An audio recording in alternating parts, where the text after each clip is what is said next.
17th. Hey guys, how you doing? I'm back again. Happy Friday. What is it? 17th. Happy Friday, the 17th. You're going to give him a weather report? Yeah. No, I'm not. Okay, I'm gonna give a weather report. It's dark. It's cold. Okay. There, Detroit weather. Dark and it's cold. Tomorrow it's gonna be cold. There you go.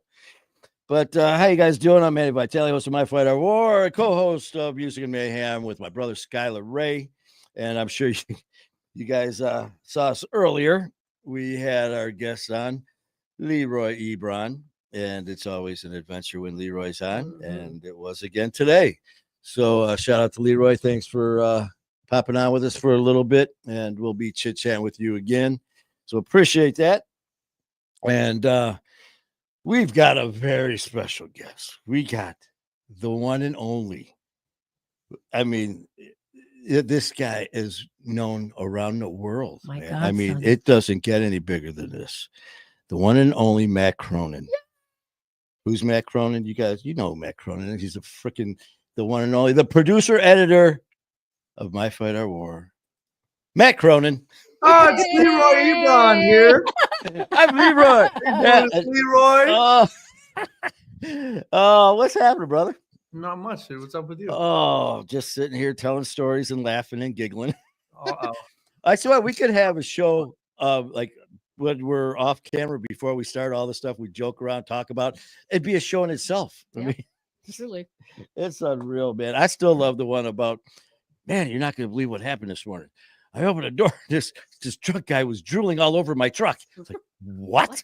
Do I gotta tell the story again? Yes. Why not? Oh God. Yeah. Well, So- first of all, as you guys know, this is Matt Cronin is the awesome producer editor of My Fight Our War and who does all the magic for us. And I just love you guys.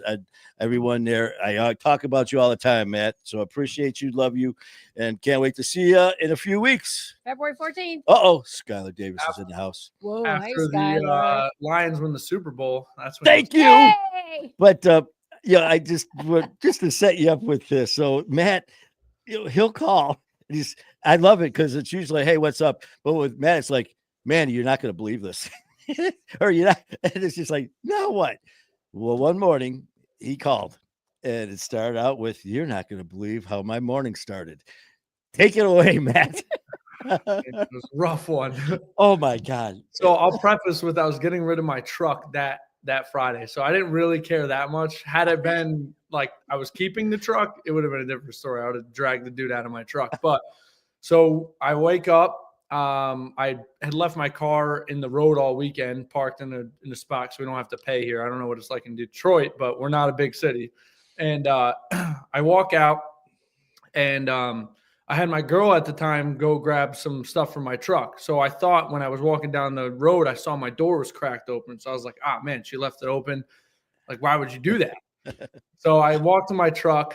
And when I was, small disclosure, my friends were drinking. There's cans all over the back of my truck, like all over the floor, empty beer can, whatever you can name, Twisted Tea. I had the whole liquor store in the back, empty though.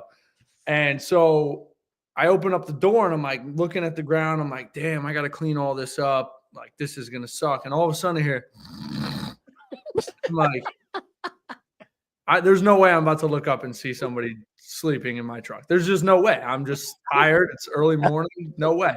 I look up, this dude's not only is he's sitting on my center console. He's not even in his seat. Like, my seat was kicked back because my girl was sleeping on Friday night. So the seat was back. It was kind of blocking him anyways.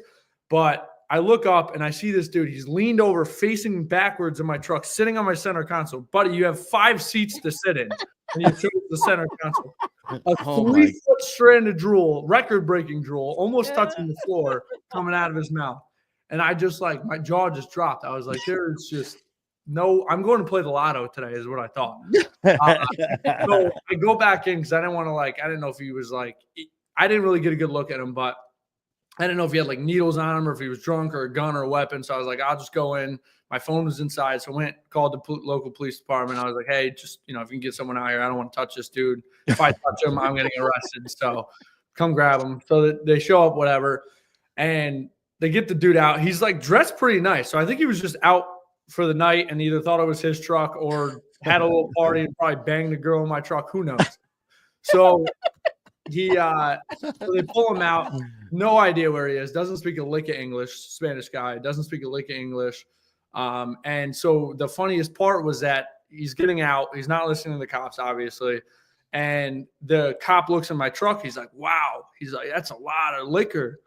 And I was like, yeah, wow. And like knowing it was all mine, he was like, they were like, man, they were like, is this yours? I was like, no. Like, I mean, I had it, but it was all full. I was like, it was all full. And the cop goes, man, he drank a lot. We're going to have to put him up in the hospital. And I was like, oh, shit, I just sent this dude to the hospital.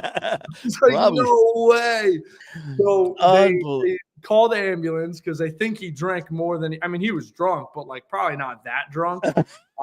And when you wake up from drinking, you're kind of, like, confused no matter what, whether you're drunk or not. So, you know, they called the ambulance and sent him away. They asked if I want to press charges. I was like, no, I just wiped down the drool and talk. Because I was getting rid of the Oh my God, that's right. It was gross. It was all, but it wasn't even like the drool like in one spot. It was on the front seat, the back of the front seat, and on the back right passenger. Like he was like all over the place. He must have had a party with his boys in there or something. Man, it was almost like that movie. What's that dog? With Tom Hanks. That dog with the drool and shake his head and drool go flying all over. That's that dude. What it was. It was all over. It was on my window. Because I remember because you called me and you're like, I think you called while you were doing it. You're like, dude, I'm gonna puke. I was gagging. I was like, yeah, you're like, I'm like, and the cops are like sitting there like we all kind of had a laugh about it because it was like funny, but like you got to feel for the dude, like if he was homeless, because it was the first night it was cold here because we were that's right. We were getting 60, 65, like the beginning of like November.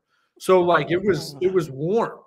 Like for us, you know, I mean, you guys know if you hit 60 there in November, it's like a miracle. Shorts. Yeah, exactly. So, you know, I felt for the dude. Yeah. I was like, man, he's probably just trying to find warmth, you know? Yeah. And so, you know, obviously I wasn't going to press charges or anything. Like, what is that going to do? So, yeah, so we're all laughing about it. And then the ambulance comes, they take him away. And then I'm sitting there thinking about it. I'm like, man, this is fucked up. I go out and drink. I get the worst hangover. If I get caught breaking into someone's car, I'm getting arrested. Like, you know, my luck, I was like, I should have pressed charges, teach the dude a lesson, you know? And then I'm like, he goes to the ambulance. So now he's hungover as shit. He goes in the ambulance. He gets the IV. So his hangover's cured. He's getting a nice warm bed to sleep in. I'm like, damn, this dude's got it made. Man, he had a place. Drinking and sleeping in people's trucks. I'm telling you, that guy's like, this is the greatest night ever. He probably woke up in the hospital like, damn, this is sweet. Yeah, he's like pushing the button. Yeah, can I get another water? Yeah, add another blanket. Give me a juice and some blankets. Man, that's crazy. Yeah. You know, it's just like I said, man, it's just always an adventure. Always a story. But hey, it's fun, man. But other than that, yeah, I know you've been watching some of our Lions here because I think I don't know, you might have some interest in some of the games, maybe a bet here and Jets there. are out, so yeah, Jets have been long out, so I started picking other teams immediately. Oh my God. Yeah. We got for all those in Detroit who are following us, which now, I mean, if you're not in Detroit, shit. I mean, for 60 years, we were just like the brunt of every joke. I mean, 0-16, we were just like the worst of the worst. And now, unbelievable. We were just talking, I mean, $6,000 for a ticket, for $900 for standing room only. But it's crazy. But other than that, man, I tell you, I just we were just talking. We can't wait to get back out there, though. I mean, besides all the sports and stuff, you are the producer and editor of our show, so we definitely want to give you some work to get out there and start doing some shows, man. Yeah, dude, it's fun. It's gonna be big. You're gonna blow up, dude. I mean, your first TikTok did 1 point. I think it's at like 1.4 or 5 mil right now. 1.6 actually, but who's 1.6? Look at that! It just keeps growing and growing. And the first YouTube video, I mean, on average, you're getting like less than 100 on anybody's first YouTube video. It was at like 27,000, and that was all from TikTok. 27. I remember watching it, and just remember, me and you just texted back and forth. It's like, are these numbers? Yeah. And then you were cool though. You were good because you're like, Manny, don't expect this Every every. Nah, if it was that easy, everybody would be on it. Oh my God! I was just like, there's nothing to this. You just, hey, how you doing? I'm host of My Fight Award. What's your name? And next thing you know, you got $1.6 million or 1.6 million views, just like that. Yeah. But If I man, could just say, just so you know, Matt, on the show right now, we got Skylar Davis, who is Oh. Coach Tony's best friend. Ah. yeah. Yeah. So That's how we knew Coach Tony. in fact, That's right. Yeah. where'd he go? What? Skylar Ray, right there, my brother. He's Oh, the one, my co-host on Music and Mayhem. Him and his fiance Kayla. Oh my God! Fabulous. In fact, they got a song dropping today. Him and King Today. Handsome. Keep right, dreaming. Skylar. Keep dreaming. Keep dreaming. Is the So name of the check song. out Skylar Ray, King Handsome. Keep dreaming. I think he's on Spotify and whatever else Everything it is. else. Yeah, but man, I tell you, man, he is awesome. The guy, he's a big time, and he's a rapper. But his fiance is professionally trained in opera. You get them both going, and I told him the first Wonderful. time he was on my show, I go, it's like you hit him with a 1-2 punch, man. I mean, he comes at you with his rap, and then she comes out of nowhere with her Beautiful booming voice. voice. It's like shit. So yeah, actually, he's the one we want to. We're going to come out to August. Connecticut in right? August. Yeah. Yes, and remember we were talking about asking about doing a possible video in the jail. Yeah, tell him So to bring if he wants the videographer to bring with him, or we got cameras here. He can shoot a little something in the jail cell. Lock Yeah. him up. Yeah. Lock him up. Should we show the people the cell? Yes. All right, hold on. Oh my God! I tell you Oh, what. that's right. You're up there now, aren't you? Yeah. Oh yeah. Oh, that's right. Yeah. Told about your yeah, office. You guys haven't seen anything yet. You are. Oh. Yeah. I go. He's no longer behind the door. Let's see here. You're upstairs right now, aren't you? A little. Yeah. Man, he's in the office. In his office. Look at. This is we got a small leak in the stairwell there, but well, we're waiting. I don't know. They keep saying the plumber's coming. There you go, Skylar. Well, that's not a jail Back cell. in the. I wish. I don't want to Nice give people office. PTSD. They're like, Nice oh. office. Yeah, but we got the commissary though. No, there you go. Commissary. We got some Mike and Ike's, some milk duds. We got everything But- up there. Yeah, man, I tell you, that is so cool up there. I mean, you did a great job, and it must feel good getting out from behind that door downstairs. Oh well, I go down and show you right now what the downstairs looks like. Oh, This might be some people's favorite part. you turn. Is the ping pong table still there? You know it. Come on. Oh yeah. Oh, there. Look at it. It's all smashed up there from when I got slammed into it. Oh my God, there's a bar. Shout Oh out my- Leroy. Yeah, yeah, Leroy gave me the brother bump right I into gotta There's the. the ping pong table. I gotta show you The studio. I gotta show you the new your new home. Man, Right. I tell you, it looks so good. You guys watching Tyler, Skylar, and whoever else. This is a new studio in New Yep. York. Yep. Skylar's on. Tyler's on. Look at Dan that. and Katie are on. That's the studio Brenda's on. where I was in, where Ian was on, and all the ones, Rob and Norman and everybody. Nice. That's the studio right there. They had the table in it and all that. Now you can see what it looks like. That looks awesome. More I'm looking- comfortable now, you know. Oh man, it just looks. Yeah, it looks great. Is that? But yeah, if you're around Connecticut and you want to start a podcast, you know where to go. What do we got here with Skylar? What do you do now? Yes, is that when the host when got the little slammed host by got stabbed by Big Ben? Leroy Brown? Yeah, well, you might Yeah. say that. But, yeah. Oh man, I tell you, that looks good. You know that. Yeah, it's nice, dude. It's more comfortable now. Yeah, like I said, man. Every time someone would come in, it's just like, don't open the door too wide. You're gonna slam into your desk. Dude, it was bad. I was tucked away in the corner, and then I had to talk to everybody that was in there. I know, man. They were just like, it was like, no, he's not a receptionist, man. They It's just want just to like- bother me. Yeah, it's just like asking you every question and any question, even if it didn't pertain to anything. But other than that, man, we were just I can't talk. My lips are still froze from being outside. about some of the shows going on and with the studio and all that, we were telling everyone about not only us coming there, but getting you to come to Detroit. I'm in. Definitely looking for. I got the mobile setup. We'll be there. Do that, and then we could do the stuff here in the studio here, set up with your stuff, and then get you out and about in Detroit, man. Get you down to the train station, get you down to the Belle Isle, get you down to Little Caesars Arena, down to Mexican Village, the casinos. We might have to go watch a Red Wings game. Yeah, they're winning too. So I mean, I tell you, our guys, Detroit's going crazy right now. The Wings they won. They lost their first game with the new coach, and then they won their next 6 or 7. They lost, and they just beat Florida. So see, everyone's like, man, what the hell's going on? We either have my fight listening to all these stories, or we got music and mayhem. Here we got sports update. We got guys drooling in your truck. We new every day. I'll have something next week too. Well, as you guys saw the title, bullshitting with the boys. Yep. So you're welcome. We got plenty more to come.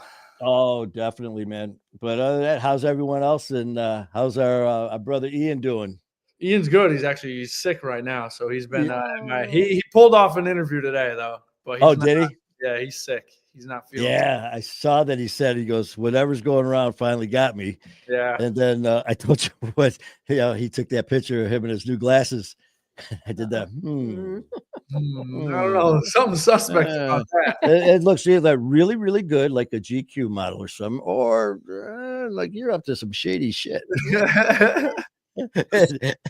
But yeah, man, it's just good to be doing this stuff with you, and with all of your help and everything that you're doing, man, is basically seeing everything that I just was doing wrong, man, and that's why it's so cool having you there. And like I told you before, everything that you say, I know that you got people that try to tell you how to do your job and all that. Well, I mean, shit, I listen to everything you say, and hell, I write this shit down and try to, he practices. Do it. Yeah, you do it because just tell people if you know how to do it, then do it. I mean, it's not. Yeah. I almost like sometimes people will come in and they're like, they'll just ask, and I'm like open to give advice. Like, I mean, I'm always down to like help. I want everybody to win. I don't like, obviously money's nice, but I don't really care about the money. I want people to succeed and like, listen, you get famous and you took my advice, I'm hoping for a little kickback, but I mean, it's like, it's one of those things where it's like, it's so easy to grow if you're just consistent and you learn. I mean, you learn everything's trial and error. You know what I mean? You're not going to nail something the first time. I mean, that's what I was trying to tell you in the stars when you had your 1.8 or whatever million at the time, it was like 1.2 and your YouTube was at 27,000. I was like, it's not always like this. It's not. There's going to be times where you're getting less than 100 views and don't question it because it's just how the algorithm works. You do something at the right time. And I took that same video and posted it on Norman's page and it did less than 1,000. It's the timing. It's just like, you just got to keep going. Cause like your first 100 videos could do less than 1,000 views or whatever the number is. And then you could have one that does 1 million and then from there it picks up or it goes back down. And it's like, it's just consistency. Like it could take, it took Ian almost a year to get like some solid ground. Cause that was like you just said too, because there was a couple that it was at like 30,000 for the TikTok for one of them. And it just kind of stopped. And then next, later on that night, it was at like 42. And then all of a sudden I looked again, it was at 58. And then it ended up being that one with Richard, and it went up to like 187,000. I mean, it just started rolling. It was like, damn, man. So a lot of stuff like that too is like it'll get pumped back into the algorithm if they realize people are like engaging with it, or a lot of times a big page will post it. They'll grab the clip and post it, and they don't ever tag anyone. Okay. Like people get mad at that when and I don't know if people like understand it, but the way monetization works on TikTok, like people will grab your video, they'll steal it from you. They do it with Ian all the time. They do it with everybody. I've seen clips that I've posted on other pages floating around. It's like people get so mad and they're like, oh, that's copyright, blah, blah, blah. Well, TikTok has an AI program where it detects copyright. So they'll flag the video. So if you're monetized on TikTok and you post somebody else's content, they'll flag it because they've already detected that it's been posted on their platform. And then you have to appeal it, and you're never going to win the appeal because it's not your content. I get it on clients now that I'll post something, it'll say unoriginal, and then I'll have to appeal it and write this heartfelt, this is my livelihood. We filmed this. It's very educational, yada, yada, yada. Give them the whole nine, sob story. And then they usually approve it. But sometimes they get rejected, which sucks. Man, get paid for that video. But yeah, people get so caught up and like, oh, why is this guy posting my video? It's like, at the end of the day, they're not getting paid for it, and they're only helping you out because it's boosting your platform. That's kind of like when Sos posted you. Right? Yeah. I had that. I had people coming up to me. They're going, I didn't know you were on Sosa on his show. And I go, I wasn't. They're like, dude, you're on there. He goes, because it was the one with me and Ian that I did with him. And then I had Sosa in the third, like up in the corner, watching the interview, and then he would talk about it, but he had it on his show. And it went up to like 80,000 views like that. And so this is all the stuff that like for me, I didn't know any of this stuff. And that's why, coming in here, and when I met with Ian that night, and he basically came right out and said, man, what do you want? What are your goals? And that's when me and him, with his dad, we all went out to dinner and just laid it all on the line. So listen, this is what I want to do. This is what I want to do. And well, just like he told, or like me and you were talking, because he always has people coming after him to do lives and do work with him and do this and do that. And so I took a shot too. And it was just like, hey, listen, man, I'd like to do some stuff with you. And he said, yeah. And it was like, I told OG, I said, man, he says that to everybody. He was just being nice. And then next thing you know, we fly out there and we start working things out. And then he told me about you. And I was like, man, okay, this is starting to go through. And then when me and you were talking, you're like, yeah, man, he told you about me. And he goes, he doesn't do that. So that was kind of humbling. That was nice. And then you're like, man, you went out to dinner with his dad. Hey, Mike. Yeah, me and Mike. But it's one of those things where like he'll always offer it. Like every time somebody leaves, he's like, if you ever need anything, reach out. But the problem becomes is like everybody just starts to take advantage of it. And it's like, eventually when you have, 200 guests, now you have 200 people texting you, asking you, I mean, they're asking stupid questions. I even get stupid questions all the time. It's like, people just don't know, and they don't understand that like, you're like, that's like his livelihood, like his podcast is his platform. Like that's his main focus. And he's willing to help. I mean, he literally takes in, there's like a program that we have where it's like underprivileged kids where they've gotten in trouble, they're on probation, whatever. And he takes these kids, he gets like $25 an hour, but the money's not the thing for him. He's just trying to like give back and do good because that's just what he wants. And he tries to do it with people too. You know what I mean? Like he'll take these kids and we'll go bowling with them. We'll take them to the mall. He'll buy them shoes or whatever they need. And it's like the $25 is out the door the first meal you buy. You know what I mean? It's like not about the money. It's just about like doing good and giving back. And that's what he tries to do with the guests. And it's crazy because a lot of guests, they don't realize it's like he doesn't have time. He's not like neglecting anybody. He just doesn't have time to answer the bullshit where it's like, and everybody who says they want to start a podcast is I want to start a podcast. You know what I mean? It's like they give you the runaround and they waste so much time. And then you tell them the price. They're like, oh, I can't do that.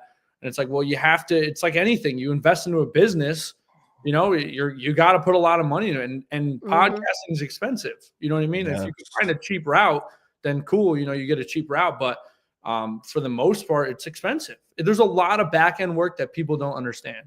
They just don't get it. There's so much stuff like you as a host, you understand it, but like most people don't. They'll go in, they'll film the podcast, and then they want the episode the next day. It's like, that's not how it works. Or you go in and film, and then they're like, oh, I want this. Like what we have is what we do. Like what like an ideal client for me is like you come and you film. You let me handle the rest. You don't ask questions. What I know and is what works. I mean, we have numbers to prove it, and that's it. Like you should just let me flow, let me rock. Like don't switch anything up. And it'll work. It'll work eventually. I can't promise. I never promise anyone that they're going to get monetized in any time frame. But I could give them guidance and like, hey, listen, these are your numbers right now. I could see in the next month or two you're monetized, or the next, but again, you get, videos like yours, the first one where you blow up, you get 1 million. Like, I knew that wasn't going to be every video. So I don't want to tell you, dude, we're going to be fucking rich tomorrow. It's not, it's just, it pops, some don't, Yeah. Yeah. And that's what it was too, man. It was just not knowing what to expect. And after talking to Ian, and we kind of came to an agreement with between me and him, and then he told me about you. I mean, there was no doubt, man. It was like, hey, this is what you do. This is, like you said, this is your job. This is your profession, man. This is your specialty. I just, my job is to talk into this and look into here and do the best I can. OG, her job is to do the scheduling, the administrative stuff. That's her job. You are the producer and editor, and the proof speaks for itself. All the stuff I've been doing for the last year has been, and then all of a sudden enter Matt Cronin, and boom. I mean, next thing you know, we're looking at these numbers and I know that it's not going to be consistent all the time, but there's a pattern here where, I mean, I'm starting to notice a lot more content with other people. Other people are reaching out now, seeing the stuff the way that it's produced compared to when I do a live here, compared to what an edited version that you do. I mean, but I get what you mean, because, you're hired to do a job. And, but I've seen firsthand where people kind of just try to come in and take over the show, and it's like, no, that's not gonna work. I mean, listen, I'm I'm always willing to help. Like I said, if you come in and you're like, dude, I cannot afford to pay you, I cannot do anything, but can you give me some advice? Dude, I'll sit down with you. I don't care. Like, the best part, when I met you, I was like, all right, Ian was a trusted. I mean, he literally was like, yo, the Manny, like, he kept saying it. So I was like, all right, let's do it. I'm down, like, whatever. And then when I met you, I was like, cool, this guy's awesome, whatever. But the thing that really set me over the top was that I was like, hey, dude, I need you to make an Instagram. I need you to make a TikTok, delete this, do that, whatever. And the next day, everything was done. And I was like, okay, this guy's serious. Because I'll do that with people, and they'll just delay, procrastinate, delay. And I'm like, this is how it's going to be the whole time. You know what I mean? And it's not worth it for me to even, like I said, I need money. I need to pay bills and everything. But it's like, it's not worth it for me to get somebody to pay for something where it's just going to be a headache for me. That's what you told me that too. You said you could gauge on someone else, because everyone's serious when they come in and they do a show. They're like, oh, this was nothing to it. I could sit there and ask questions. I could do that. But like you said too, and I tell people too all the time, man, this is just this much of it. Is the finished product. There's so much that goes on. Just like that first time out there, man, we did how many shows? 15 shows? 14 shows in 3 days. I mean, that is a lot. And tired. Oh, that was insane. But just just listening to what you had to say, and then that's the biggest thing too, is like, you get these people are coming in, and you came right out and said, this is what I need, and we took care of it. And that's when you even said the next day, you said, okay, because we got people who I need this within the next day or so. And you don't hear anything for 2-3 weeks. And then you call them back and they're like, oh, well, I was busy. But yet this is going to be your source of income. No. Well, there was a point in time where I'm trying to call you. I'm like, I need to call Manny. I feel like he's not calling me enough. I don't know what's going on. It's scary. I know. Well, that's like I told OG, man. I go, well, I called you yesterday. I said, I feel like I should be doing something right now. No, but it was weird to me because I'm so used to people like just being in my ear all day long. And it's like, just let me do my thing. And then you don't call me, and I'm like, something's fucking wrong with this guy. I was like, I need to call and make sure he's alive or whatever. Yeah. Well, it was funny too, because when we call, I'll hit him up and say, hey man, I go, hey, did you get that transfer go through? Did you get you making sure you got, taken care of with your part, your bill, that you were taking care of. You're like, yeah. It's like, that's all something else. But no, man, I love it. And I tell you, you were right about like when we did the show with Ian about giving back and all that stuff. Well, the same goes for you, man. I mean, besides just editing and producing the show, your expertise that comes with it. A It's more wealth of than information. yeah, it's more than just okay, man. Here the show's on. I mean, you're explaining stuff. Okay, hey, try doing this instead. So instead of just like doing you could do what you do, and that's fine. That's what you're getting paid for. But it's more than just like we were talking earlier. It's not. It's more than just a business thing. It's like, hey, man, we're family now, man. Yeah, So we come out about relationships. Mhm. You know what I mean? Like I'd rather meet, so many people and just create relationships, because relationships are good too. It always leads to money. Like obviously at the end of everything, it leads to money. Everybody wants money and stuff. So like, I just want friendships and like, wow, I sound really desperate right now. I just want friends. I want friends. Like, I just want, like, it's good to have like relationships everywhere, like, and just meet good people and enjoy life. Like it's not all Amen. about money. You know what I mean? But Yeah. obviously you got to pay your bills, and like that's kind of the same way like Ian operates too. Like you look at him, he's not a materialistic guy at all. I mean, like he got gifted this chain that's coming in. You'll see it. You probably saw it on the story. And it's like this sweet locked-in necklace, but it's like I can't picture him wearing anything like that. He doesn't wear. Drives a Nissan Rogue, like you'd imagine, like his size podcast. He's driving around like a Lamborghini, but no, he lives in the same apartment I do. And I have fucking a millionth of the amount of money he has. You know what I mean? Like it's just he's not a material. Like he's just all about like friendships and loyalty and building relationships, and like that's what it's about. You know what I mean? And like Ian, at the end of the day, no matter what. Like I stuck around with him because like I just knew he was a good person. I knew him behind closed doors, behind the news articles. Like he was never that guy to me. He never beat me on money every time. I mean, I didn't give him. Probably gave him like $400 for a paint party one time, but like just to get the paint last minute. But it wasn't like I just knew, and he got it to me as soon as he got it. It wasn't like he always provided a good relationship, good friendship. Like it was always. Like he's always friends, family before anything. Like he could not get paid. If his bills are paid, he's happy. Yeah, we were talking about that too. Perfect. And that's how it is. When I'm there, when we're there all together, it's just like it doesn't feel like work until I go into the studio and obviously do the thing. But other than that, we're hanging out, going out to eat, going with that, going out with AJ. It's like that Saturday we had a ride here. We did that show. We did a bunch of shows that Saturday. After that, me, you, Ian, AJ, OG, we all went and to watch AJ's team. And that was great, man. Hanging out with him, just regular guys, just hanging out, and had a great time. And had you not been like deathly ill, we probably would have done more. Oh my God! Every time you get sick, you decide to come here. I don't know why. I tell you what, man. For me to leave a hockey game. Yeah. I mean, because that's my life. I played my whole life and I just love it. I'm sitting there going, I can't talk. Like, I gotta go.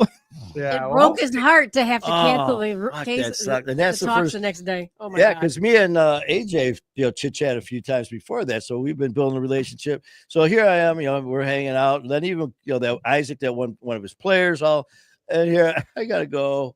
I mean, everybody knew you were feeling under the weather anyways. You're a celebrity now, so everybody knew. You know what I mean? Everybody knew. They're like, we got to get this guy safe. That was so damn funny. You said that though about when Leroy decided to slam me into the table. You're like, hey, what are you doing? That's my merchandise. I was like, that's my breadwinner. That's my breadwinner. And I'm just like, okay, I'm okay. My fucking shoulders. That was crazy. Leroy, if you're listening, don't ever body check somebody in here again. Oh, that was funny, man. Leroy's funny. Leroy's good people, man. He was on earlier. He's quite the character, dude. He's funny. Lots of stories in that man. Oh my God, there are. But that's a unique part about him is like he could tell a story, and whether it's true or not, he just makes he should be a stand-up comedian. Yeah, is what he should do. I'm gonna get off and call him and tell him to be a comedian because he's funny, dude. Like, and on his page now that I'm running, he's like, everybody's in the comments like, man, this dude's so funny. Like, I can't believe he started his own channel, and I'm like, this is gonna be bad. Oh my, because he'll sit there and like he's got the delivery and the setup. He's just like, yo, Manny. He goes, my brother. He goes, you know what? and he'll give you the setup, and then he'll say something, and he'll wait, he'll be reeling you in. It's just like, I go, you're good, you son of a, you're good. Well, he's a good actor. Oh is. man. Yeah, he was talking about some of the stuff upstairs and stuff like that. Yeah, he's good. He's funny, man. He just goes with the flow, whatever, man. Like you're like, dude, tell me a crazy story. He'll sit you down and he'll bullshit with you for an hour or whatever. And it's just like he just talks. He's just funny, man. And why does he have a gorilla mask? He's got I swear to God, that guy's like he's like what do you call them? Not a consignment shop. What do you call those shops that have like everything? Like almost like a thrift store. Like a novelty thrift. Yeah. He's like a thrift store. Like you're like, man, I could really use like a left Timberland boot right now. Mine just ripped. You'd be like, I got one, yeah. Man, my sweatshirt's too small. I want this exact same sweatshirt, but a size up. Here it is. yeah, I saw this one Speedo back in the 80s. Hold on one second. Yeah, if you ever go to like Party Depot or Spirit Halloween and you're running late and they sold out of what you need, just give Leroy a call. He has it. He's got it. You know what's funny too is ever since had this relationship with Ian and you and everyone in Connecticut now, is it's just so funny because I'll come back and I'll be on the shows and people will be asking, so what's so and so like? What's Ian like, off camera? And then I'll ask, what's Matt like? What's AJ and Coach Dave? They're asking all these questions, and it's just like, it's Matt. It's Ian. It's Ian. We were just, we were playing ping pong and just, what a silly shit. It's just being one of the guys. More fun off camera, but like that's what I don't even go on camera. You know what I mean? Like I've been on like 2 podcasts. It was like a mortgage guy, one of my clients. He's been around for a while. Awesome guy. Forte Financial. You got to go if you're looking for a house. He operates out of 10 states. He's the man. He's the GOAT. He's awesome. But yeah, I was on his show as a first-time home buyer. So that was pretty cool. It's funny because like everybody always asks, like, why don't you start your own podcast? And like, I'm not like really camera friendly. Like I kind of, but like, me, like I'm very outgoing, but then the minute you put a camera on me, I'm like a deer in headlights. I don't even know what to do. And the first time with him, I could see, he says I was fine, but I could see it in me. I was like quick, like it was just nerve wracking, but it's like, I'm the one editing this. It's my camera. I'm putting out whatever I want on his channel. Like, why am I the scared one? But no, it's good. I'm getting more comfortable. And I eventually will start my own podcast, which I don't know if I've told you about. We were chit-chat a little bit about, this is like, but it's a do or die one. Like if it doesn't work, I gotta fucking move quick. Well, when you first told me about it, I was like, yeah. Yeah, like, if it doesn't work, I gotta go. I'll work the lighting. Yeah, it'll be bad. Is it Manny in here? Yeah. Wait, so I'll teach you how to produce, edit, and do all the social media, and then I'll do your show and you do mine. Oh my God! I don't want to do your work, man. No way. And it's so funny. Here you are, talking about being camera friendly and doing all that stuff, where. I never ever thought I'd want any part of this. I love this. I love going live. I love doing it. And but the things that you pick up on you're so good at is notice, the things that people that who are on camera need to do. So people are probably like, well, wait a minute, Matt, you are helping, you're directing them. So it's like it's in you automatically, but it's different when you sit down and the cameras all of a sudden. It's different. Everybody always asks me, they're like, why don't you start? And I'm like, trust me, like, because the thing with me is that like if I start my own podcast and it works, like I know how to run it, I know how to make it work. I'll fix things that I see aren't working. Like I'll be able to make it work, but like it's just like it's starting the podcast and it's also my topic that I'll be talking about. Is like one of those things where I'm like, I really got to think in depth of like what approach I could take this, because it could be a bomb and not work at all, or it could be a bomb where it just blows up and goes crazy. So like I gotta like kind of figure out like the market that I want to tap into, and like in the questioning I kind of want to like, the format I want. But I don't know. It's still in the works. I got It- some it- notes jotted and some ideas going. So I want to, when I do it, I want to do it right. I don't want to just slap it together and be like, I know what I'm doing. Let's slap it and go with whatever I can. I want to make it so I have a path. It's not just like throw it out and let's see what happens. Well, the one thing with you, man, is I mean, you are definitely meticulous at you catch everything. I mean, just the little things that you've helped me with that, hey, just try this instead of this. Don't do this so much. Just little things that I thought was just perfectly fine and normal to do. And then when I go back and watch it again, it's like, oh, that makes perfectly good sense. Now I pick up on it. And the next one. So yeah, man, I appreciate all your help. You've helped me tremendously. That also rolls back into like that, what you just said. It also rolls back into like being in the camera for the first time. It's like when you're on camera, whatever happens on the camera seems good. You're like, that was perfect. And then you go listen to it and you're like, damn, I fucked that up big time. You're like, wow, why would I say that? Why would I take that route when I could have went this route? But that's like with everything. Like you record a video, it could always be better. Everything could be better.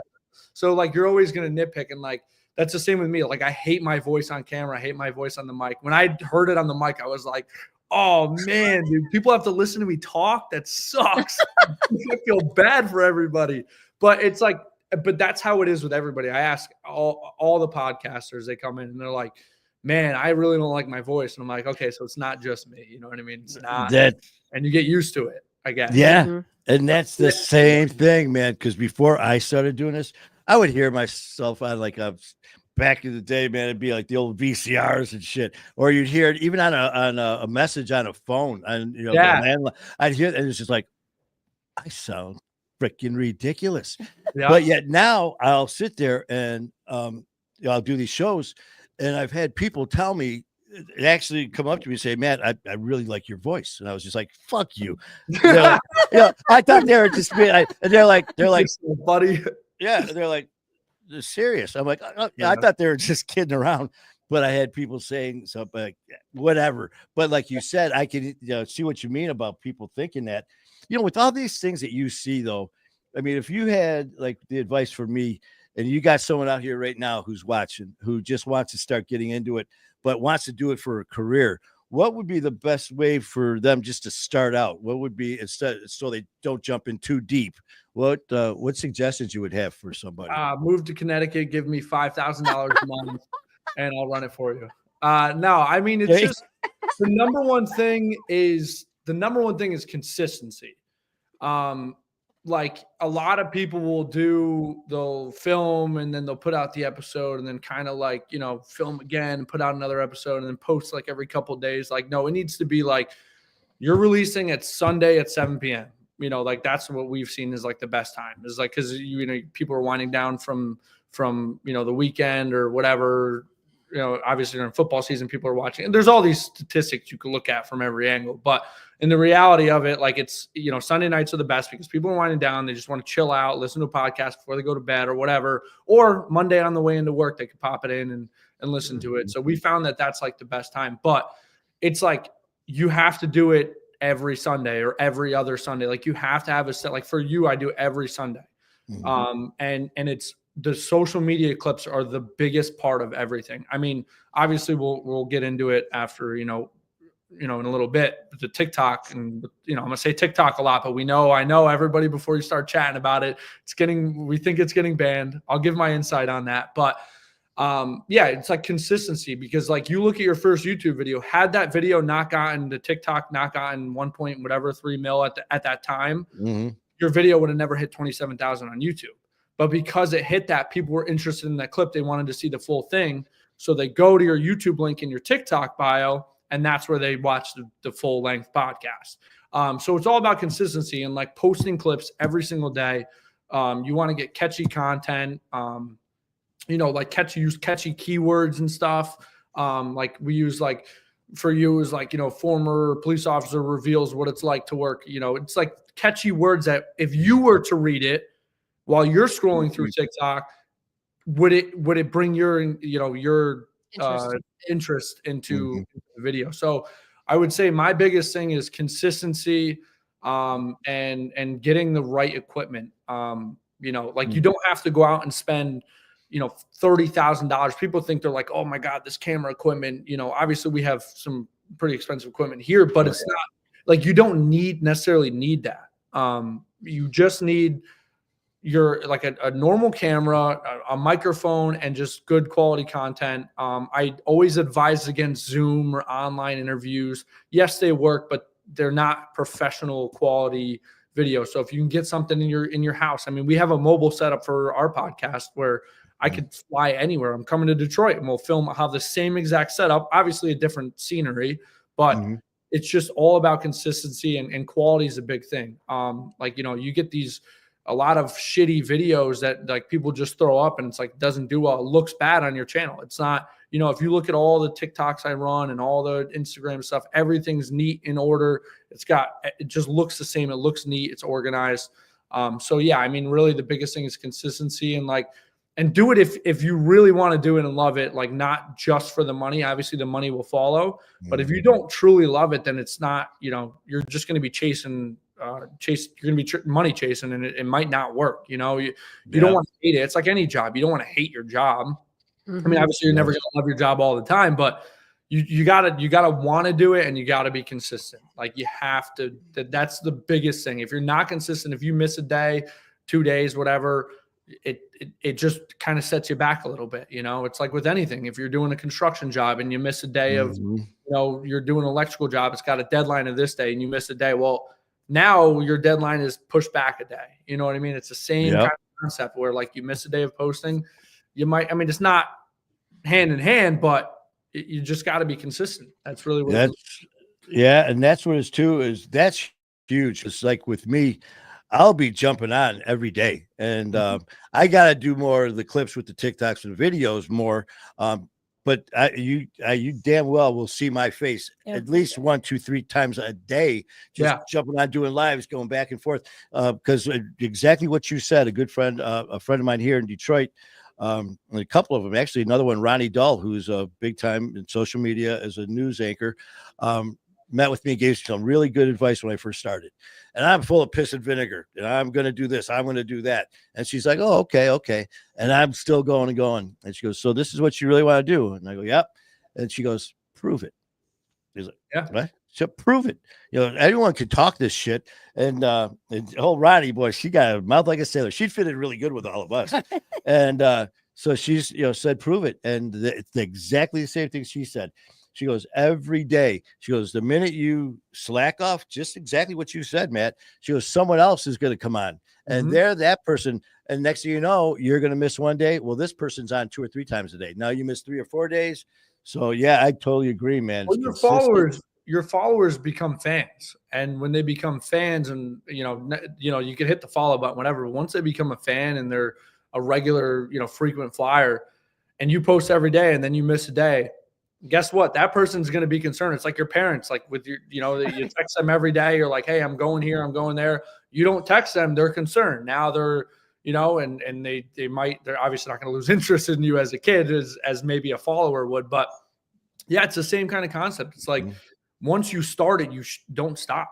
You know what I mean? Like it's the same thing. You call out of work one day. Now your boss is like, whoa, is he actually sick? Is he this? Now he raises concerns. It's the same thing. Like these fans are your bosses. Like they pay your bills, you know, so show them something, you know, and that's another thing. And a perfect example of that is before Ian had, like, I mean, this is like early stages, but pre podcast. This is when he was like getting going on TikTok. You know, he's at 10,000, 11,000 followers. And at the time we were like, holy shit, this is sweet. And now he's at like 1 million or, you know, 1,100,000, whatever, or 1.1 mil. But regardless, so when he first started, he was posting, he was getting traction. It was like good. It was looking really good. And like just from based off like his phone, just in his room, he had like a light.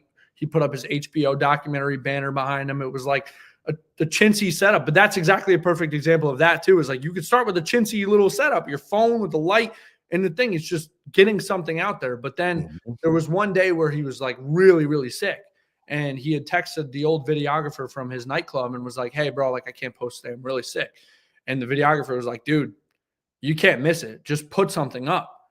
And he was like, I can't, dude. I'm sick. I can't even talk. Like, he's like, dude, put something up. He put it up and got like over 1 million views. And that's what was like the base of where he started. And you don't know what's going to work. You never know. Like you might sit there and record something 1 million times and go, this isn't going to work. Just post it. Yeah. Post it. If it's halfway decent, just post it and see what happens. And I know I said, but I'm like kind of going back on saying don't post shitty stuff. I'm talking about shitty stuff where it's like it looks like it was recorded from a potato, you know. But if you have like an iPhone and you set it up and you get the light and that's how you start. And then once you get monetized and you start getting paid, then you take that money and you invest into a camera, you invest in a microphone, you rent out a studio, you decide from there what you want to do. But the start is just getting the base. You just got to get that base following and post and just get shit out there. Not everything's going to pop. You know, we had your video do 1.8. The next one did fucking 600, not 600,000, 600. It's like, it's, you know, you just got to post. And then you had another one that did 2,000, another one 8,000, another one 400, and then another one 150,000. It's like, it always fluctuates. But yeah. And that's the thing too, man. When you talk about fluctuating shit to go from 1.8 million, then to a couple thousand, but then down to 300, it was like, and then to go from that, I think it was like 600 to 200, but then to go up to 180,000, it's like, okay, here we go, back down to 200. It was like, plus there is no pattern. Yeah, there's no pattern. Plus another thing with consistency is that these algorithms, they're tough. You know what I mean? Like they're very tough on TikTok, Instagram, everything. If you're posting every day, they're going to be like, wow, this guy's, you know, consistent. Like because you're technically, you're working for TikTok, you know, you're promoting their platform by growing on their platform. You're bringing people to their platform. So like I send you a TikTok, you don't have TikTok downloaded. You like the TikTok. Now you're like, shit, I might download this app. Boom. They just got another person in the door. So it's, you know, if you don't post, they might be like, man, this guy's not consistent. He's not posting good stuff. So we're going to kind of pull him back. We'll pull the reins on him a little bit. And that's why you see videos, you know, clients with 500,000 followers that I have will get 2,000 views. How the fuck does that add up? But it's because like, you know, maybe like I posted a few things that weren't so good. And then this one didn't do well. But then you hit that good video, the next one, and then you see those numbers from the other videos start growing too. Yes, I did notice that. It's all algorithm based. It's all consistency. And it's like, you just got to find that little pocket, that little niche, and just go with it. Once something hits, just keep rolling with that. Keep rolling. Then as it starts to die down, pick something new. Boom, you're rolling again. It's consistency. That's great advice, man. And well, you kind of hit on it, man. What you know, everyone, the talk of the town, especially in what we do, TikTok. What are you thinking, man? What do you think? I'll talk without getting too political. But yeah, I mean, we were chatting about it yesterday, and it's like, you know, they initiated this bill like early last year, and then it kind of just like hit the back burner like everything else in the government. They say it just to make you happy, and then it's like, see ya, in the back burner. And so it just kind of sat, and then, you know, now it's January, you know, and we're getting a new president, and all of a sudden now it's this big thing. I mean, you know, for Christ's sake, LA is fucking burning to the ground, and we're worried. We're having a Supreme Court hearing on TikTok, our privacy. Half of our country's burning.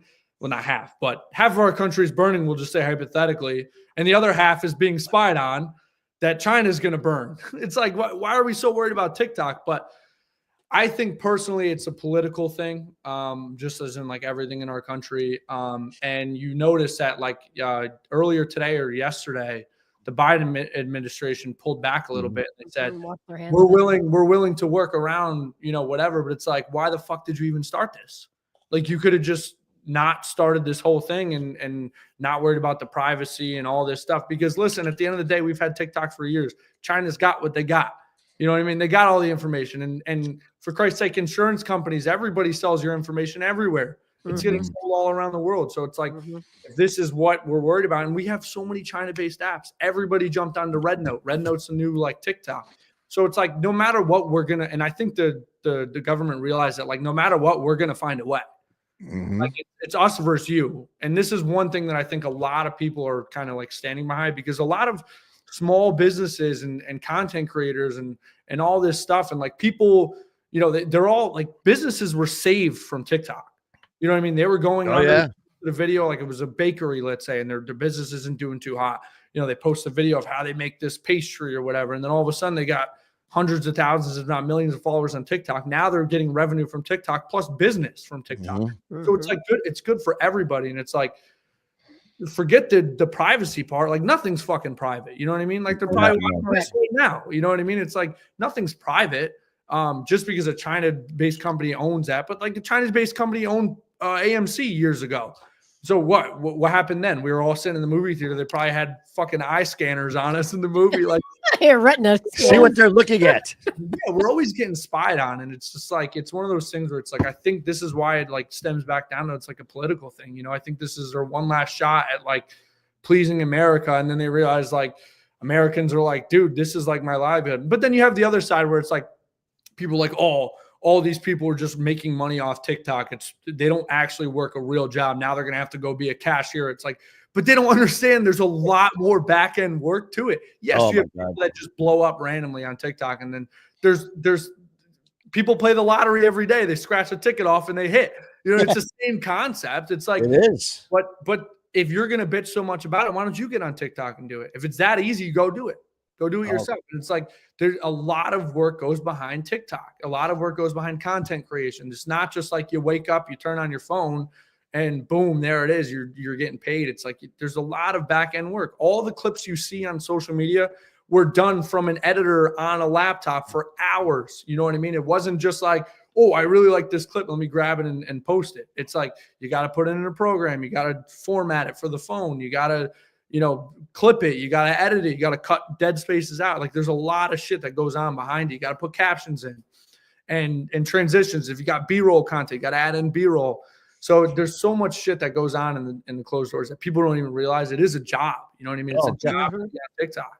It's a job. Matt, I tell you, another thing I can speak firsthand for you, what you just said, and I'm sure a lot of people right now are going, what? I mean, all of the technical stuff you were saying, which I don't know about either. But what I do see is when I'm there, when we come to New York to do our stuff, and sometimes we'll be at the studio for 8, 12 hours plus doing shows all day. Mm-hmm. When we get there, you're at your desk with your computer. You're just working. If you're not doing that, you're in the studio doing the cameras, then going back and you're doing this, the phone, you got this client wanting this material, and then you're back doing all the things that you just talked about.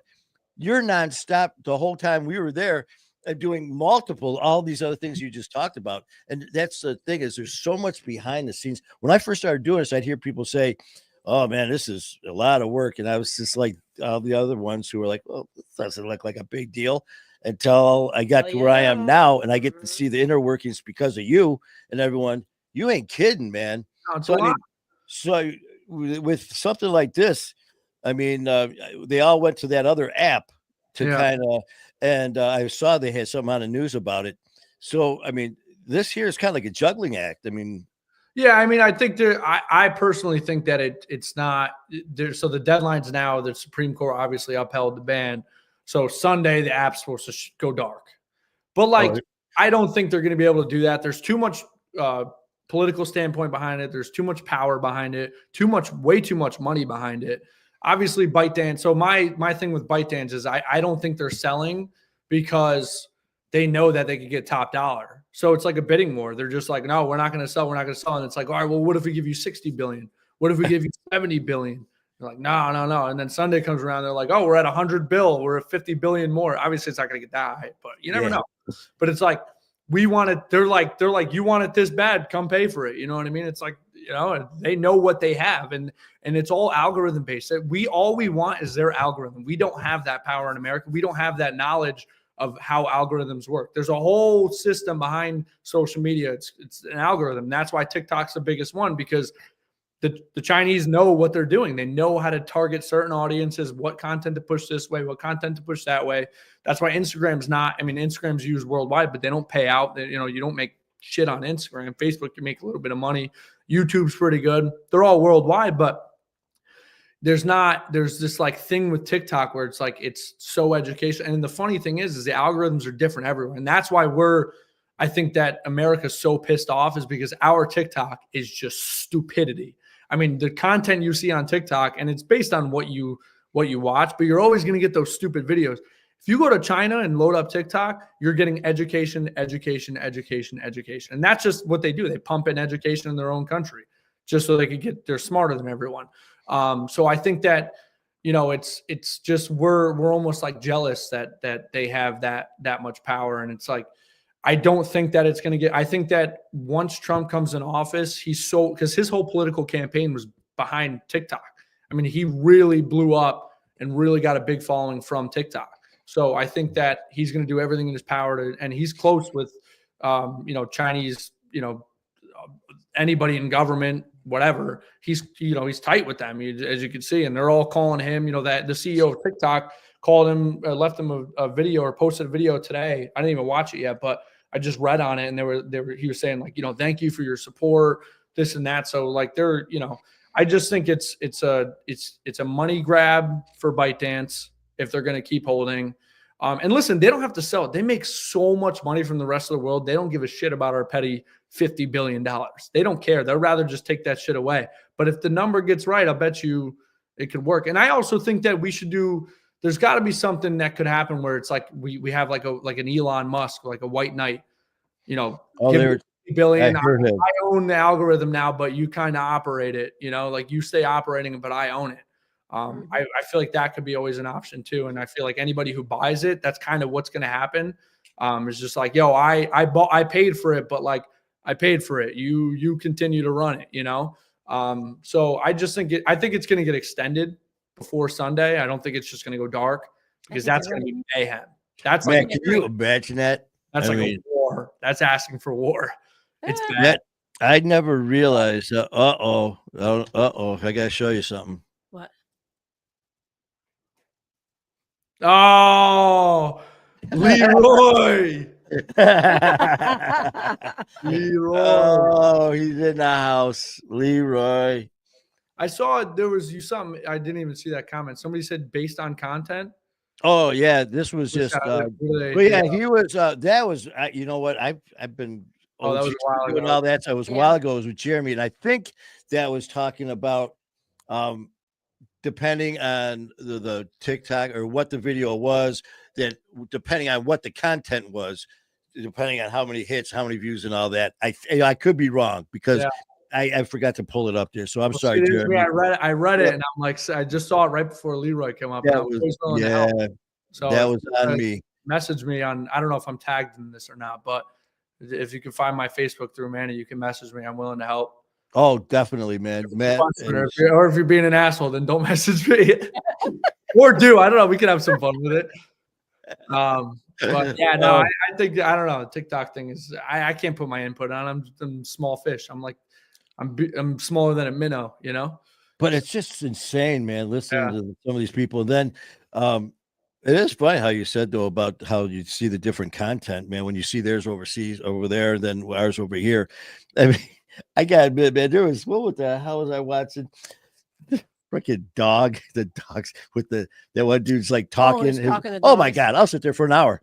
Yeah, me too. I literally just about but it's entertainment, you know what I mean? Yeah, it's making us really stupid, but fuck it, I'll be stupid. Laugh. It's good to laugh. I'm not a smart individual. I know what I want to know, and that's it.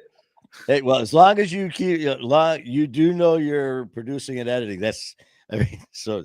That's all I want to know. You keep being you. Enjoy it. and playing hockey. And, well, I haven't played in like 2 months. My ankle has been shot, so. Man, I get my shoulder fixed next Thursday, and I still got to get my other one done.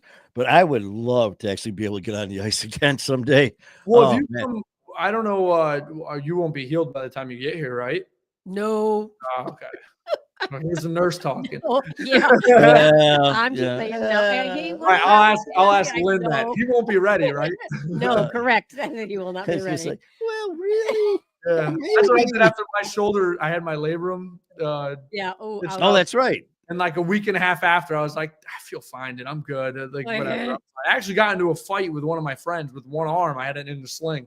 He was trying to like fight me, and I was like, dude, I got one arm, bro.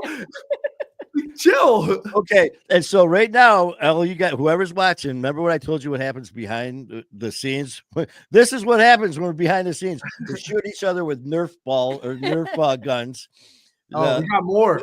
More of them. We got the Nerf wars going on. getting slammed into the Ping ping pong table by my brother there, Leroy. What else we got? I don't know, but try to think what else happened in there. Oh, Well, you were sick last time. We would have done a lot more. oh my God, that was terrible, man. We'll do more this time coming around. We'll do. Oh, definitely. I still love talking about TikTok, and your content, man. I remember seeing you, and it was you. It was in a bet is Oh, the you're in hot bed. one was a trend. I Yeah, did a all of a trend. sudden, it's your buddy leans over, like turns the light off. And Yeah. then all of a sudden, he rolls over and turns the light on, and there you are standing in the bed with your full hockey gear on, just staring. It was like, what the hell? Yeah, so it was like a big trend at the time. It was like somebody would record, so you could like use the voice from the original video and just pretend you're talking. So it wasn't my buddy's voice; it was original video. He goes, "All right, bro, good night," and he like lays over and he's like looking at the edge of the bed, and he's like, "Oh shit!" And you see me dap him up to go to bed, bed, and I dap him up. So you see my hand is bare. There's nothing on it. I had my hockey glove like tucked underneath, but you can't see anything else on me. And I had my helmet on and everything. So he leans over. He's like, "Oh shoot, I forgot to get my water." And he comes back, and I'm standing like ready to take a slap shot. But there's some funny ones. There's like one where like the dude was like, "All right, bro, good night." He said good night, leaned over, and then he leaned back over, and the dude's on like a fucking lawnmower in the room. Yeah, he's like got a lawnmower running in the room. Like it's like running. Obviously, it's not moving. Oh He's my on a God. lawnmower. I'm like, dude, these guys are so creative with it. One dude was like, said it and leaned back over. The dude was covered in peanut butter. And he was just standing over it. I think that was the original one, but we just did it, and that was it. Like it was just, but that's like the thing is like we didn't think of anything of it. We just did it for fun, and we're like whatever. And then I woke up like the next morning, I had like 200,000 views, and the following morning it was like 350,000. This was like, God, this was like 7 years ago, 6 years ago. I don't even know. Whenever TikTok was kind of like getting big. Oh, it was that long ago? Wow. Yeah, it was probably, I don't know, maybe I'm like shooting over the top, but it was before I knew anything about TikTok. But had I had like known about it and like kept posting funny, like we had so many ideas, you know what I mean? Like it was just like we were at the bar, my brother's bar, and like we did the same kind of concept, and it was like me filling up his beer and then like in nothing. And then when I went, because I have a twin brother, basically a twin brother, so he was filling up the beer, and then he went, put the beer down and ducked down. And then I was like, "Can I get you anything else?" And it was me in the hockey jersey again behind the bar. And they were like, "Whoa, you like changed." But like it didn't blow up. It did like fucking 2,000 views, and that was it. And then we just gave up. We were like, "All right, we're done." But had I like continuously posted, I probably wouldn't have, I probably would have just been TikTok famous off stupid shit. Uh-huh. I didn't know anything. I didn't know anything about it. I just kind of was just there. But there's an educational thing. If you have a video that pops, keep posting shit like that. Yeah, there you go. In fact, I saw something on here from Danny, and shit. Let's see. Gotta grab my magical paperwork here. Oh, all of my. I told him he probably wouldn't do it. Danny knows what this is. He's drawing like dogs and chickens. He's not taking notes down. Let's see. All right, this is for Danny. Where'd he go? And this, he's on. I know, but I gotta see his. Where'd he go? He's Oh, here it is. Now, dumb dad jokes, Danny. I don't know what you're talking about. I would never do anything that silly. I mean, this is some serious stuff here. We talk about serious content. Talk about silly dad jokes. That'd be something like, "What do you call a herd of sheep falling down a hill?" I don't know. What do you call him? A lamb slide. Oh, that's how bad things get. Shit. Man. You know what? I think I gotta go. It's a meeting time. Oh, you're cutting out, Manny. Let's see. Yeah. What do you call a potato wearing glasses? A spectator. Oh my God. The thing is, Matt, people start chiming in, giving their they're bringing their own. They'll have their own. The one was, you know what? I went and I ordered a chicken and an egg from Amazon. I'll let you know what comes first. I love that one. I have jokes. Mine are dirty and I can't say them online. So I know, man. It's like I had so many, and then for some reason I just thought silly dad jokes. And we were doing a show, and it was going pretty good, and it was getting a little bit serious and kind of going back and forth. And towards the end there, we kind of having a little bit of fun. And out of nowhere, I just grabbed these. Like, oh, you know what? I got a couple of announcements I want to tell you guys, man. Some serious stuff. I just grabbed this and I'm looking. I said, okay, give me a second. And all of a sudden I said one, and then I said another one. The next, Skyler was on.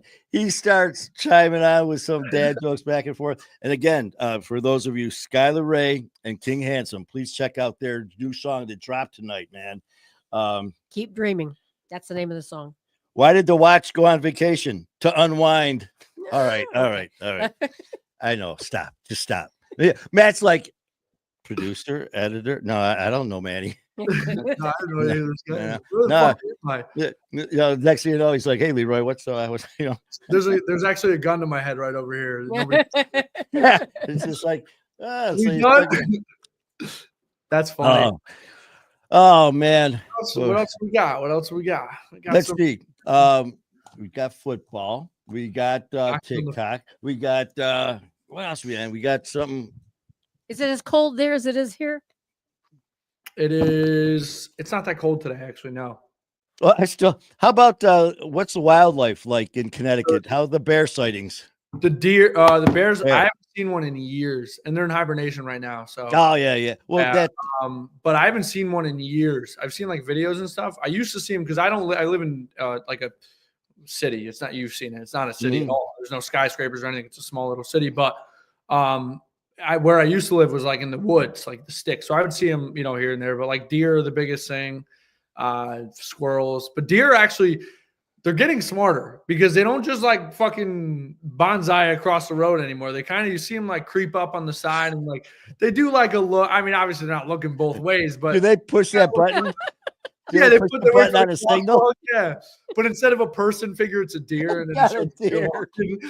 They go to the sign that says deer crossing. I hit one of those fuckers the other day. His was red. I don't know why he thought he was. Yeah, that should be a ticket. Yeah. Well, that's like when we were there a couple. I don't know how many times ago when we were there. We were talking to the bartender at the hotel, man, and having dinner, and he was showing these pictures of his motorcycle, and then I don't know. We started talking about wildlife and he said, yeah, the deer, because that's what I said with all the woods around here, man. I go, so about the deer. He goes, oh, yeah, man, you got to be careful on the bikes, the trucks, the cars hitting deer. And he goes, yeah, then the bear. And OG's like, bing. He goes, yeah, man, there's bear around here. So that's kind of messed with her a little bit. They're just black bears. They're never really like, they don't bother you. And just black bears. Well, I mean, they don't bother you. Like, if you're fucking with them, they're walk up to it, poke them in the nose. Yeah, they always run away because unless their cubs are around, if their cubs are near, you'll never see them because they're always hidden. I mean, you'll see them walking around sometimes, but if their cubs are nearby, yeah, you better fucking get on. You better get that legs moving because you're going to be Roadrunner style. You got to go. Well, when you were at, was it your aunt's house? Didn't you say she lives like in the woods? Oh, yeah. The dogs were messing with the coyotes or something? Yeah, she has like you say coyotes. It's coyotes. Well, coyotes. the coyotes and the foxes. So I mean, her dog was just like out, like I let it out and it was just running around and just disappeared. And I was like, her dog's name's Tanny. I'm like, Tanny, usually she comes bolting right back. She's a good dog, really good dog. And then, just comes trotting around, and I'm like, "Oh, there you are! You're behind the barn." It's got that one. It's like one of those sketchy horror movie barns. It's like Jason comes out, one fucking light on the door, and you're looking at it, and then it's dark. Blow it open. Yeah, so she comes trotting through, and I'm like, "All right, come on!" And then I see another like dog come over, and I'm like, "Oh, fuck! A neighbor's dog got loose," and it's whatever. And then it's like looking at her, running in, and I'm like staring, and then it just trots back behind, and I call my aunt. I'm like, "Hey, is there another dog around here?" And my aunt's like, casually, she's like, "No, I think it's coyotes. They like go behind the barn and like play or whatever the fuck they do." And she's like, "I think they try to lure her into the woods," but she's like, "I'm not doing any of that shit. I'm just chilling up here." Like they think they're like trying to attack her or whatever. But I'm like, I told my aunt, I'm like, that's not fucking normal. Like, you need to get rid of these coyotes. Well, that was like the Jason house because you said it's all windows. Dark, like, I go, so when you turn around, I go, do you see the guy at the hockey mask just staring at you? Oh, if I did, dude, it's out. I mean, I have my uncle's got a gun there, so but it's crazy because like she's right in Newtown. So Newtown was a Sandy Hook shooting. So you're always kind of on edge. God, like, I want to pop a gun off in the backyard and like, you know. So like, and what's crazy is her house is below. So like you could see through the trees, because it was the shooting was in November, right? I believe, and it was so there was like no leaves on the trees or anything, and so you could see through, and she could actually see Adam Lanza, the shooter's mom's house. Oh, Like the wow. mom's house was up there, and I guess my cousin was outside like that day doing whatever around the house. And she said she heard like gunshots or whatever. She just thought nothing of it. And that was when he went and like killed mother in the house and stuff. Oh, Yeah, it was I forgot crazy. about Yeah. that.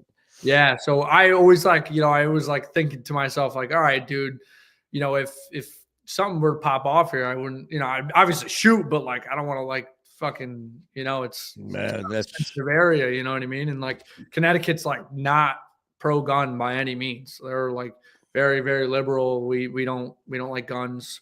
I like guns, but they don't like guns around here. So, it's frowned upon. But yeah, it was actually weird because in that same fucking house, I was gone at the time. They got cameras everywhere. She's like back in the woods. So they have cameras everywhere. And I was gone and she was like, my aunt texted me, hey, did you having a girl over? And I was like, no. She sends me this video. This lady, she has a pond on her property, pulls down the driveway, gets out of her car, looks at the pond, starts throwing shit in the pond, gives a double bird to the pond, is like talking, then sits down, lays in the grass with her head back. It's like getting the dark out too at this time, but the cameras could see really well. And then gets back up, looks at the camera, waves to it, and then double birds the camera and is like smiling like a creepy little fuck. She goes up on the deck, comes back down, gets in her car and leaves. So I'm like, fuck that. I'm not going back there. Like, I call my uncle. I'm like, dude, where's your gun? Like, what's the safe code? Like, I'm grabbing that shit. And this is not. So I call the police department. They're like, oh, yeah. And this is the craziest part. I call the police department. They go, yeah, we got a report of her on someone sitting on someone's porch in a chair. We went up and talked to her and she's just going through it with her husband and like, blah, blah, blah, her boyfriend or something with the house. And she didn't want to be home and this and that. I'm like, it's private property. There's German Shepherd signs. I mean, she used to have a German Shepherd that would have fucking killed that lady had it, been alive. And there's signs everywhere, private property, like do not trespass. There's even a gate that's always stays open. But it's like, it doesn't give her the right to come down. She's going to get shot. Yeah, I mean, here she is flipping off the camera, flipping off the pond. It's just like, my thing is like she must have been down there before because how do you know? There? There's no light on. There's no indicator light on the cameras. We taped it. So there's no so you can't see it. Yeah. So it was like dark enough to where you can't see, like you're not also looking, it's way up in a tree. You know what I mean? It's not even like visible in daytime. You wouldn't even really see it unless you knew where it was. She just went right to it. And unless you just happened to be looking at the tree, but like, it was weird, dude. Yeah. They say, man, circumstances or coincidence. Yeah. Oh, man, that's just a little bit too much, man. Yeah. Maybe I don't want to go back there anymore. Yeah, we get some characters here. Yeah, we'll just have you come to Detroit. A little too quiet up here, I should say. Yeah, you know what? I mean, hell, Detroit, you know what you're gonna get yourself into. Yeah, you're prepared. I mean, but then it's like crazy. You get like shit like that around here, and that's a nice town. Newtown's a very nice town, but it's like then you go down to like Greenwich, and you got like all these Hollywood actors living there now. It's like then you go fucking 20 minutes east or 30 minutes east, and you're in Bridgeport, one of the worst cities in America, smaller cities in America. Yeah, and I'm like, man, dude, like we can't catch a break. And then you go up north, you get all trees and woods, and you have Bradley Airport, and then you got the casinos, and that's it. It's like nothing else in Connecticut. It's so weird. The first time I was there, I remember we were driving from that huge airport, White Plain. Yeah, man, 4 hangars? 4. Yeah, I was looking, I go, they parallel the plane next to the rental cars. Yeah, I mean, the plane's parked back against the fence next to that Honda. The pilot gets out and he's your Uber driver. Yeah, that's what I told her. I go, wait a minute. I'm looking at the security guard, and then I go, I thought that guy was just working the concession stand. And then a little while there, I looked. I go, wait a minite. That guy, working the luggage was just in the, cleaning the toilet. Small airport. Yeah, and there he is. Next thing you know, he's got his captain hat on. It's like, like damn it. Yeah. Holy shit. It's nice. We always fly people in that airport because it's nice for like we have big guests coming in, like big, where you can't be bothered to fly in a JFK or anything. We just like easy in and out. Oh, easy, like Manny Vitale. Oh yeah, when he flies in. Gotta get him. We got like drivers. We actually have 6 cars, the Escalades blacked out presidential style. We threw Yeah. them in a random one. So yeah. I remember I was so impressed that I got off the plane and I saw that sign, Manny Vitale, and I walked over. The glasses, the wire. Yeah, and he goes, "Come this way," and then he gave me the keys to the Uber that I had to drive for somebody. He's like, "Man, oh, is this for me? No, you're driving the car, sucker." But yeah, the first time I got there, it's like, I go, "This must be like part of the like wing of the whole airport must be on the other side." And then I'm looking around and I go, "Well, okay," because we walk into the door and this lady standing in this blue shirt. She goes, "Departure." Yeah. She goes, "See the girl in the green shirt." Okay. And she goes, right through there, security. She goes, Changes her shirt. Yeah. And then she goes, if you want some munchies. And I was just like, what the shit is this? But now it's gotten to the point where we getting to know people, walk through and they're just like, yeah, hey, they know me. I go through there and my body lights up from all the shoulder replacement and the hip replacement. RoboCop again. They're just like, just go ahead, man. But yeah, all 4 gates at White Plain. I'm gonna go with you next time and be like, he's got a gun. Well, it's like Skyler, man. You know, he flies all over the place, man. He's going from here to freaking Italy to Paris to, I mean, he's all over the world. So we were talking one day and I said something about White Plain. He goes, "Oh yeah, and all 4 gates." I'm like, yes. That's like, man, it's like famous. Yeah. But man, I tell you. Well, they say Atlanta's the biggest airport, and it's like I went there for the first time this past year, and I'm like, yeah, it's the busiest airport because the hallways are like fucking this, dude. You know which way you're going, and then there's no sense of direction there. It's just like find your shit and go. Like I didn't know there was a whole underground. Ian and I, we landed there and we had to like catch another flight, but we had like an hour and a half. Took us damn near an hour how to get to the fucking place. Nothing. We found this underground thing with like they got trains and shit. I'm like, man, you walk into White Plains, you're either at your gate or you walk 2 steps and you're at your gate. Oh yeah, you can sit in one section. Yeah. And usually instead of sitting at like all the different gates, we sit like right in the middle. It's like there's gate 1 and 2, and there's 3 and 4, and then they had a sign: gate 4 is closed for maintenance. Like Detroit, Hawaii, Singapore. Oh shit. Man, what the heck was I just gonna say? Damn it. Oh, I was gonna ask you something. I can't forget what it was now. Oh, about airports? Yeah, it was something about the oh, it was good too. Something silly as hell. Oh, it'll come back. Oh my god. We talked about dogs, animals, White Plain Airport. Oh, you know, back to airports, man. All I'm used to is you've been to Detroit, have you? Or no, Detroit Metro? Yeah, I flew into. I think I flew into Detroit. Yeah, I went up to. What the hell is the name of that place?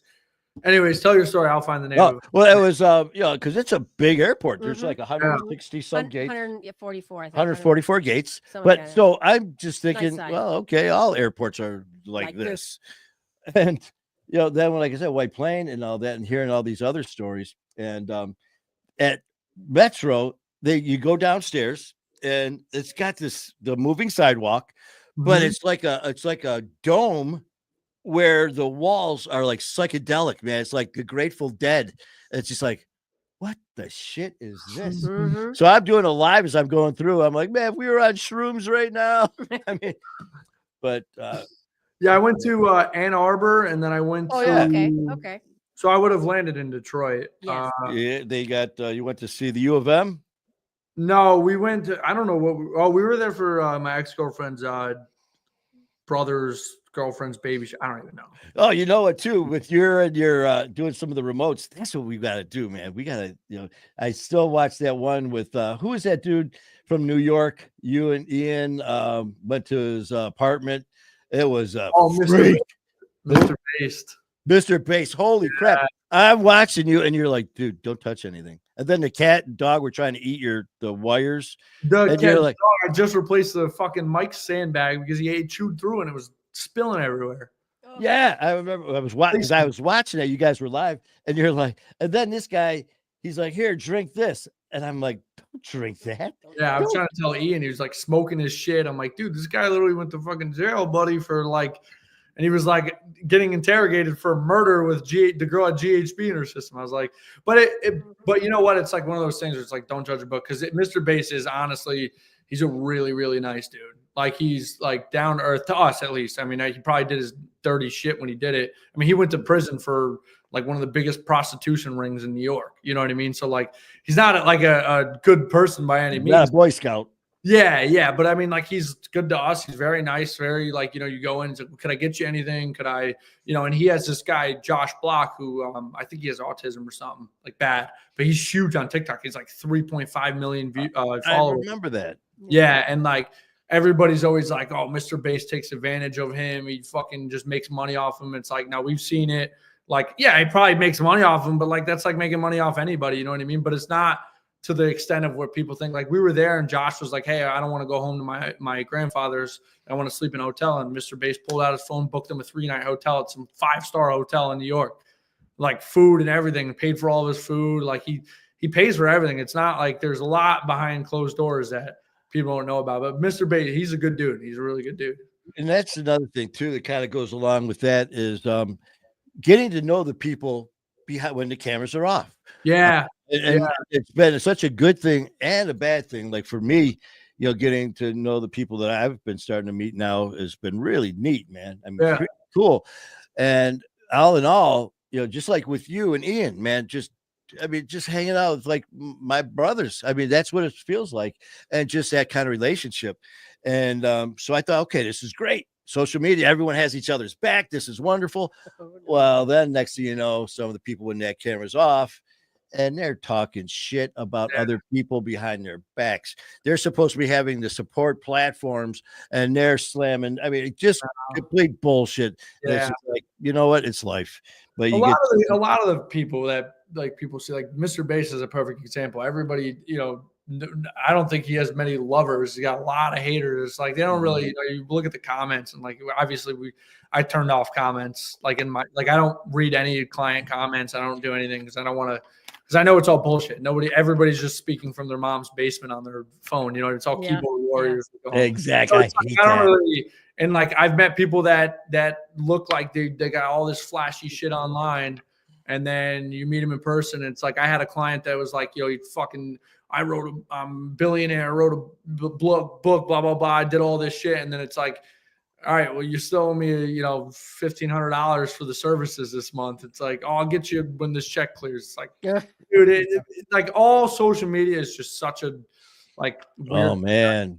Ian, like people were like, oh man, I was afraid to DM you. Like, you could DM Ian right now. He'll answer you. It's like, I don't know how he does it, but like a lot of people online aren't what they are in person. No. And that could go either way. It could be like they're an asshole online and really cool in person, and that's just their persona, or they're really cool online and they're a fucking dickhead they're just faking it for the views.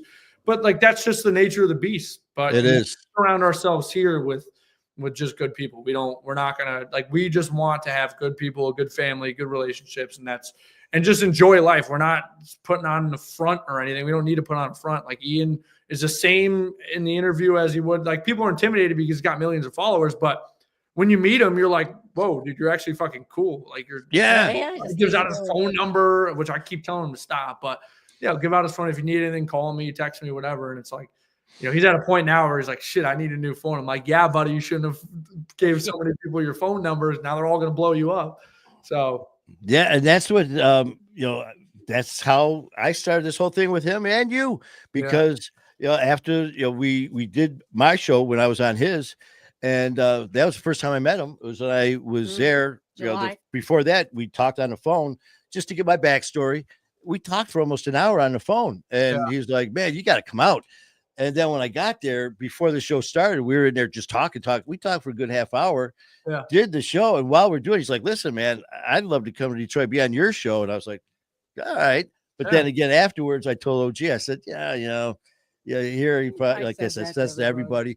But then if you don't ask, the answer is always no. Yeah. And that's right back to where we were and getting to meet you, getting to meet him. And, it's funny because I came back and now, we spent so much time together going back and forth. And like I said, people are asking all the time about him, about you, about AJ and everybody. What are these people like? I go, it's Ian and Matt. Normal You know? people. It's the same Yeah, thing. Yeah, people like the documentary is all about him and his family doing some like crazy closed door shit, mob stuff Mhm. related. Then you meet him and his dad, you're like, AJ is like the nicest dude on the planet. oh my yeah. God. I Yeah. would give the shirt, like, not that he would ever need it. I'd probably need his shirt before anything, but like, I would do like for AJ anything, dude. He's just so good. He's so good to his people. Mhm. And stuff. Oh, Like this, like it really is like mob. Like I feel like I'm safe always because like he's just such a genuine. He just cares about people. yeah, a good guy. Just like for me, family means everything to me, man. Yeah. And when we were talking, when we went to the game, we were sitting there talking. Next, thing you know, he introduced me to the player. And then he goes, "Hey, man, listen, the coach." And then me and you went out and met the coach, the team. Johnny, And then, since then, we've called and contacted each other back and forth. Just out of the blue. I mean, it's just so cool, man. It's just like Yeah. here, one minute I'm watching Netflix and there he is, and next minute we're hanging out watching a hockey game together. Yeah. And it's just Oh, so it is. It's cool. It's fun. It's Mhm. really fun. It definitely is, brother. All right. Well, I gotta go know, play some hockey. Actually, I was just gonna say, I happened to look over. I'm 3 like, you o'clock, got to go yeah. do some skating. yeah. We're gonna Don't try. hurt yourself, darling. Well, I tell you, man, I love you, brother. I definitely appreciate guys. everything, all the help you have given me, and everything you've done. And I look forward to seeing you. What, about 3 weeks? Yep. Well, 14th of 14th. February. So we'll be seeing you Valentine's Day, we'll be 14th. flying out. I'm having surgery on Thursday, so I'll be kind of stumbling around there a little bit, Sore. but we'll have some fun. You'll be fine. You're Just getting tell- surgery this Thursday. This coming Thursday, yeah. So The Thursday before you got here on Friday. I was like, oh, you can't come here healthy, can you? yeah, tell Leroy. Don't squeeze his shoulder. No checking zone. Yeah, Leroy, write this down. No checking. touch I'll leave a his sign on the door. Oh man, Matt, I love you, brother. Thank you so Love you much. guys. Yeah, you And, guys are the best. We'll be chatting soon. Sounds good. All right, take care. My 5-hour war, baby, to the next level. Let's go. All right. Well, let's get you back in there. Well, Oh, there I am. There you Okay, there I go. am. I'm still here. well, that was Oh, nice to see my God. it was that's her godson. Mhm. And it's so cool. I You mean, just add to the family. I feel I'm sorry, guys, Skylar, all you guys, that probably just going, what the hell? Because it was just bullshitting with the boys. That's right. And I was waiting to see, the comments or questions or anything No, like everybody that. saying hi. But just saying hi. And, it was just to chit chat. And that's, like I said, with this show, We I love just want anyone to feel that they can do that. Mhm. I mean, who you just saw, I mean, that's Matt Cronin. I mean, he is the producer and the director or editor of, like I said, it was him and Ian with Locked In and Ian Bick. Now Ian's doing his stuff by himself and stuff like that.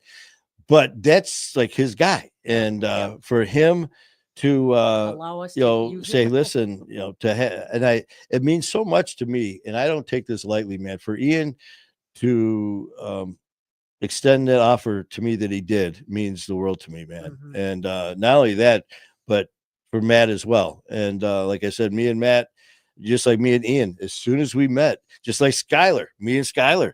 I mean, geez, as soon as it was Or just you and that Leroy. instant. I mean, Leroy. I mean, it's like the Connecticut family. Mhm. It's just like, in fact, Leroy, when the first time we met, when he walked in the door, we didn't even say anything to each other. We kind of just looked at each other. We did. We It's just like kind of sizing each other up. we're just kind of eyeballing each other. And next thing you know, he kind of smiled, and I smiled, and he goes, part of the family, because he said something about, he goes, Manny or something like that. He goes, yeah, part of the family. Go, brothers, and shook hands. And then after that, I got checked into the ping pong table, goes flying. So that just means you're part of the family, man. Just stuff like that happens. And then next, we turn into a ping pong game, which turned into a Nerf gun fight. Yeah. Which, Dan Gibson's got a question for you. uh-oh. Dan, you want to type Let's out see. your question? Before you hop off. I have Danny. What's that? What's up, So brother? go ahead and type your You question. let me know. We're just talking about the Yeah, family we're we just have in chit-chatting Connecticut. now, Just man. nice people. And the thing is, too, I want Like the rest of our family. I always say that I don't care who it is, what your platform is. This is for everyone to come out and talk. Yeah. Okay. And if you have a story you want to tell, whether it's about addiction or whatever it is, personal stuff that you feel comfortable, you want to come on here, please come on and Let us know. we will talk about whatever it is you want to talk Hey, about. fellas. We won't talk about anything. I'm not going to probe you with any questions. I'm not going to sneak up on you with some bullshit questions. I would never do that to anybody.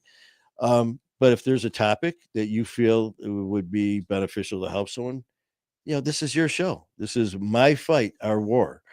This is not about me and I. I've said it many times. This is a us and a we. And I got to admit, man, I kind of forgot that I was live. I mean, and I'm not kidding, because me and Matt, that's how we, we were just chit-chatting and talking. We talked last night after I got done with my live, and it was pretty damn the same conversation. What do we got here? Look at what's the question? I don't. May I add you and Skylar in a group chat tomorrow? It'll be just 3 of us. May I, Claude? What time? Because he's got things going on. You know what? Mom?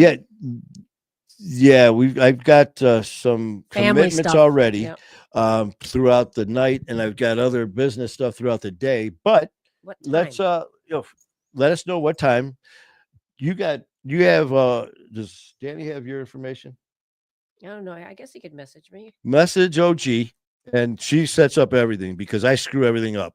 If it's anything to do with any scheduling at all, please, everybody message OG, because I say yes to everything, and I end up triple booking myself to, you got to do this show. Now you're going to be in, you're going to be in Connecticut. Yeah, I'm one of his friends on Facebook, so you can just message me. Danny, message OG, and we'll work it out. Yeah. And anything's possible. Anything's possible. Talk to Skylar, and now you're talking about a group chat. You talk about just the 3 of you on the phone. talking on the phone, or just let OG know. Yeah. And you know what, Danny, we'll work it out. And what do we got here? Phyllis, say some prayers for Zoom call. She does prison ministry. Well, that's awesome, Phyllis. What? You got prayers coming, baby. You definitely have prayers coming, and stuff like this is Phyllis, isn't she set up? Yeah, she's February 3rd, I believe. February 3rd. February 3rd. Phyllis is going to be a guest on our show. Yay. And to be able to talk about, I had no idea about this. So you'll be able to discuss that. Yeah. As well as the other stuff that's definitely in your life. So you can talk about that as well. Yeah. So please, okay, what else we got going on here? Just a lot of highs. No, I was just looking. I saw Danny. Okay. He said, okay. Okay. So make sure you get a hold of OG. Yeah. And Jeremy, I just want to, while you're on here now, when we were talking, you posted a comment about the content. Now, what we talked, because I know we were talking about posting different TikToks and different videos depending on the views and all that. What was your question as far as depending on the content? Because I couldn't remember what we were talking about at the time. And like I said, that's my bad, because me and Matt, when we start talking, we'll be talking about our show. We'll be talking about shows that I've done that he's editing, and we'll be discussing that. And then in the next sentence, it'll be, can you believe that pass it Goff through, and then Gibbs ran for that 50-yard, and then all of a sudden it'll go from that to, hey man, what's going on with we are all over the place, blender brain. But again, part of this is I wanted you guys to see that the man he talked about all the time. Yeah, with Matt and all of us is because I've had people ask, what people are like behind the camera. Mm-hmm. And it's nothing flashy. It's nothing, like Matt is Matt. But yet we go places, and everyone knows Matt Cronin as the producer, the editor, and all that. And of course, we go places, and people know, Ian Bick. And it was just kind of funny, though, like he was talking about that day. We filmed so many shows that weekend. And then Saturday, AJ Galante, who I'm sure everyone knows, they did Netflix did a documentary on AJ Galante and his family about some stuff that check it out on Netflix. It's called Untold Crimes and Penalty. Crimes and Penalties. Crimes Oh, and it's so Penalties. good. And so check it out. And it's about my brother AJ Galante. And we've been chit chatting back and forth, and finally hooked up when I was in Connecticut. He's going to do my show. I'm going to be on his show. And it just so happened when we were there, he had the Danbury Trashers, which was huge. Everyone will be able to see what I'm talking about if you watch the documentary. And now he's got, I believe it's the Danbury Hat Tricks as his team. Mm-hmm. Jeremy sent his question.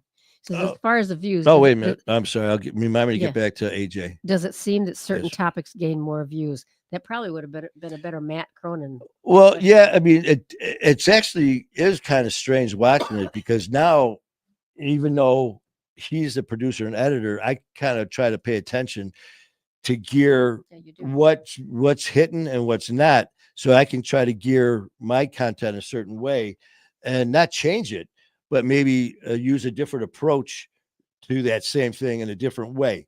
Because I'm never going to change my way or my style, but I can adapt it to something else. So like certain things, like the topics, it could be recovery. So we're talking about, alcohol, drugs, recovery, could be PTSD, or it could be, next thing you know, it could be, talking about, exercise. It could be, that could be the hit of the day. People want to know about physical fitness.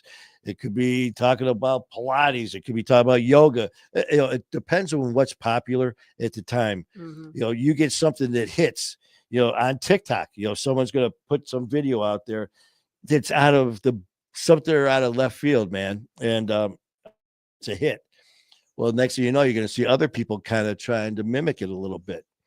But yeah, I mean, the one thing he said, like my first show I did was with Norman Seabrook, and who you guys who saw Leroy earlier, they worked together at Rikers Prison.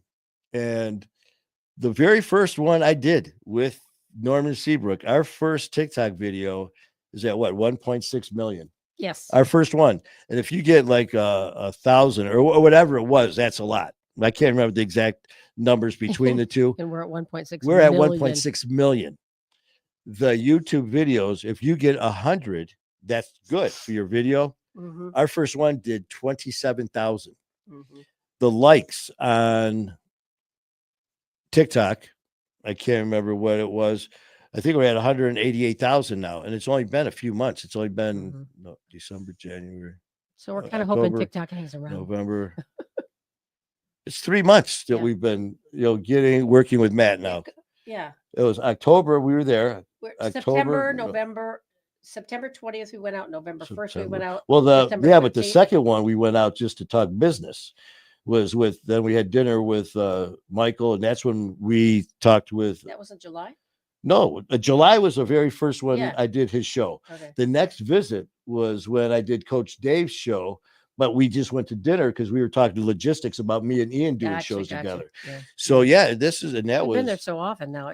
So I mean, here, it's so funny because I've only known Ian since July, but yet, here we are, talking back and forth, calling, we got Matt, we got Leroy, we got AJ, and I am extremely blessed because like the last time I was there, it's like, hey man, welcome to the family. Mm-hmm. And to be part of this family is truly a blessing, man. And it's something that I don't take lightly. Yeah. And I bust my ass just to prove that, this is no fluke, that, everything that I said to Ian that night when he basically put it right in my face, so what do you really want to do, man? Mm-hmm. Are you going to sit here and just talk shit all day? Or are you actually going to put this in action?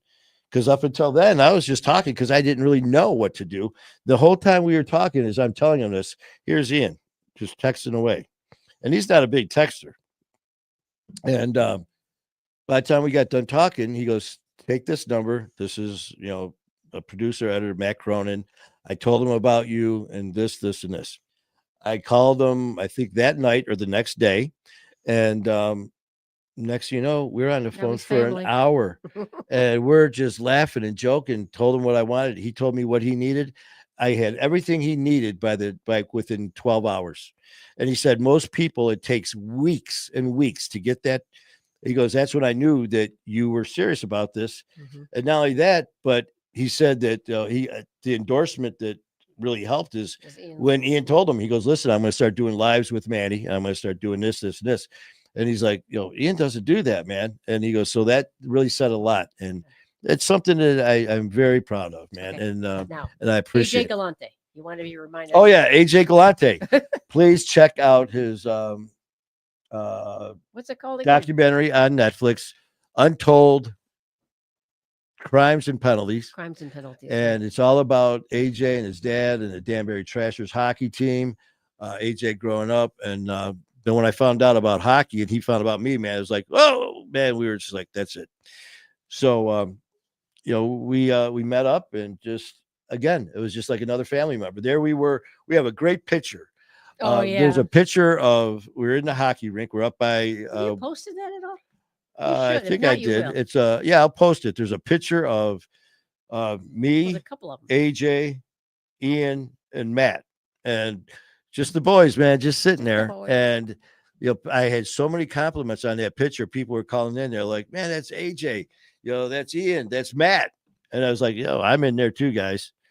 So I got to thank them because of their publicity, people are actually starting to know who I am. Yeah. And thanks to Skylar Ray.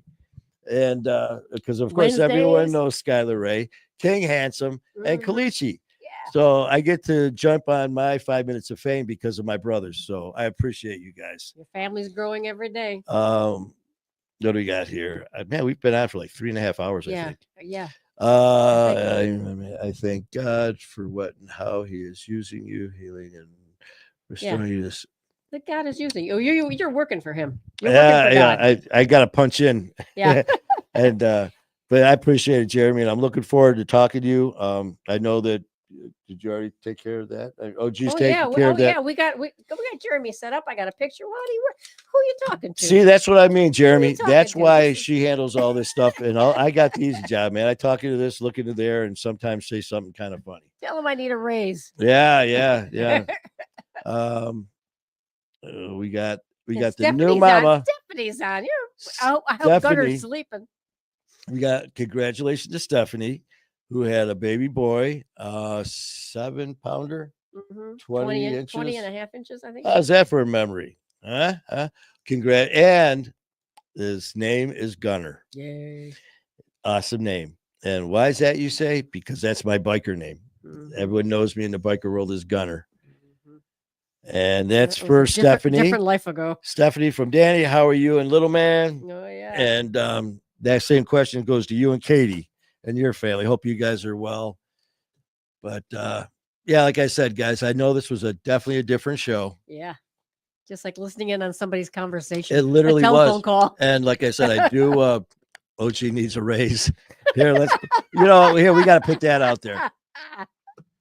You know what, Thanks, Jeremy? Jeremy. Actually, I don't think we can have you on the show now. Yeah, we're gonna just get rid of you. Forget it, Jeremy. Then you and I are on the show. Yeah. Next thing you know, We'll it's do just like now it's gonna be the Jeremy Ross show. It's like, well, wait, what the hell? That's what he wants. I'm just messing, man. 7 pounds, 20 and a half inches long. Woo. 2:03 a.m. 2:03 a.m. January. Yeah.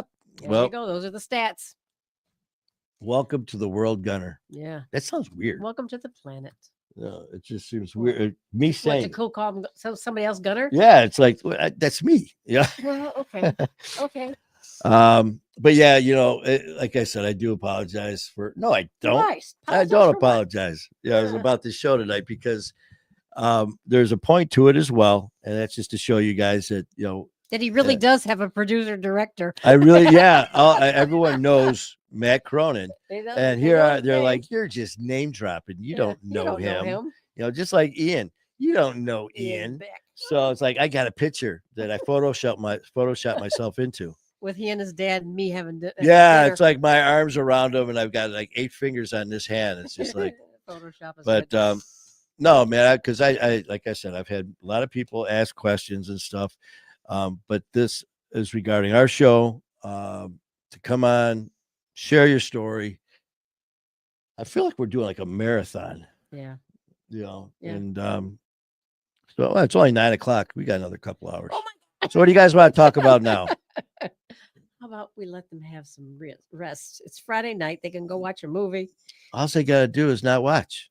They all want to watch. You guys don't want me to stop talking, do you? Jeremy, Stephanie, whoever else, Danny, you guys want me to end this already? I mean, it's only been 3.5 hours. no, it's been 7, 8. 2 hours with Matt. Wow, really? Me and Matt, 2 hours. Guns. What? Leroy, I don't know, man. Oh, what was I gonna say? See, you're getting tired. Live. Okay, No, Stephanie. keep going. Danny's ready. Keep going. Okay, Danny's Danny. ready. All right, I agree. Stephanie's- I agree with Danny. Stephanie wants some entertainment because she's half asleep. Gunner's Stephanie, half asleep. yeah, Her husband's Lions. asleep. You know what? So let's talk some Lions. Our Detroit Lions, guys. I tell you what, our Lions. Yep, I got my. Yep. You know what? Our guys. I just so proud of these. The fight and the grit and all that stuff. And it sounds, just like, rah rah stuff. But I tell you what, I could listen to Coach Campbell Absolutely talk all day. I've gone over to YouTube and I've just tracked down some of his locker room speeches and stuff.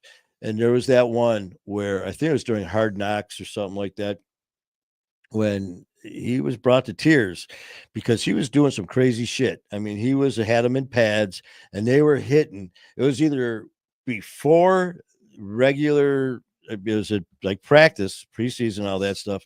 It was either before other teams started doing it, or it was afterwards, or it was doing it more than all the other teams. And it was just like, you don't hit at this time. There was like, it's like the unwritten code in the coaching realm is pads, no pads, hit, no hit, contact, no contact. Well, Campbell is doing it his way, and obviously it's the right way. I mean, 15-2, man, but he was giving a speech in the locker room and he started to lose it. And he goes, I love you guys. He goes, I need you to believe me. He goes, everything that I do for you guys. Everything. He goes, I do everything for you guys. He goes, I love you guys. He goes, I need you to trust in me. He goes, because everything I do for you. And you could see it and hear the passion in his voice, how much he loves that team. And you looked around that locker room and the look in those men's faces, and they're dangerous because they will do anything for that man. If he told them to go out there and run right through somebody and just they will. Like that quarterback a couple of games ago. Oh my God, like poor Darnold or whatever his name from Minnesota found out the hard way, man. But just listening to him is such a treat. And to think that when he first started as the Lions coach, that people made fun of him, calling him a meathead, a big lug, that he was actually stupid and stuff like that because of the way he would talk, the bite kneecaps and one ass cheek and all that stuff. Well, who's laughing now? And you know what? Not him. He's got too much class for that. And speaking of not class, what's that guy in New York? He was supposed to have some political meaning, and Chrissy or whatever. He was supposed to be Mayor Chrissy, whatever he was. The guy who closed the bridge down in New Jersey. Yeah, the one who Chris Christie. He's the one that closed down the bridge and damn near had people die because the EMS couldn't cross the bridge and all that because of some political bullshit. And then he closed down all these beaches, except for his family, his kids, and his wife to lay there on this whole beach by themselves, doing all these things behind people's backs. But he had the balls to come on a sports show, which that was the first time I actually took notice of who this guy was. And I didn't think he was an athlete. I mean, no offense. I mean, I'm not trying to, but he did not have the appearance of an athlete. And the way he was talking about Campbell, he said that that's just the Lions and Campbell. They have no class. Campbell has no class, and all this stuff. Oh my goodness! And I mean, everybody was just like, "Oh my God," and. Don't come to Michigan. Don't come to Detroit. Don't come to But because we all love Dan Campbell. So yeah, and you know what? It's for 60 years, Yeah, it was we the bottom. have been scratching at the bottom of the barrel, Mhm. underneath the bottom of the barrel. We weren't even in the bottom. We were under that. What was it, And 4 years these ago? guys, We were 0 and 16? 0 and 16, man. And then to come back and never give up and the fight, determination. And look at our defense. We've got what, 20 some people out. 16 of them are I think defense or whatever it is, where you hear all these excuses. Oh, well, they only won because the other people were out. They had injuries. It's like, don't even try, man. It's like, give us credit where credit's due. Uh-oh, Stephanie's got a lot here. You're going to have to read I'm this. looking at it. I want to share with you guys what happened today. People don't understand addiction. Recovery can be judgmental. I'm not going to go relapse. Thank you. I Sorry. had a social worker come in. And I told a few people that today is my 7-month. Congratulations, Steph. And the rude lady talked shit about how a pregnancy 10 months. So I'm going to be a bad parent because I only have 7 months clean today. That would be Manny's wink. Challenge accepted. Challenge accepted. You're going to be a great parent because you know what? Challenge accepted. You don't know this lady. You owe She her doesn't know nothing. you, obviously. She doesn't know you. And if this person, what is she? A caseworker? Doesn't matter. She's Or nothing. Or She's social worker? inappropriate. Well, first of all, if she's a social worker, has that title and said anything like that, I'm really hoping that maybe you were so exhausted that you misunderstood, which I'm sure that's not, but I'm trying to give this person an out. But to say something like that, first of all, doesn't need to have the title social worker after her name. Or to be in a caring profession. So you know what? Screw her. Yeah. You know what? This is about you, your husband, and Gunner. Or to take the high road. Wish her well. Wish far away. You know what? Far away. Yeah. You know. Have a good life. As my family in Athens, Alabama would say, oh, bless your heart. Bless your heart. Bless your right, heart. Lori? Yeah, bless your heart. Bless your heart. Oh, social worker. Yeah. Well, you know what, Steph? Just let it go. You know what? You're better than that, and you're going to be a great mom.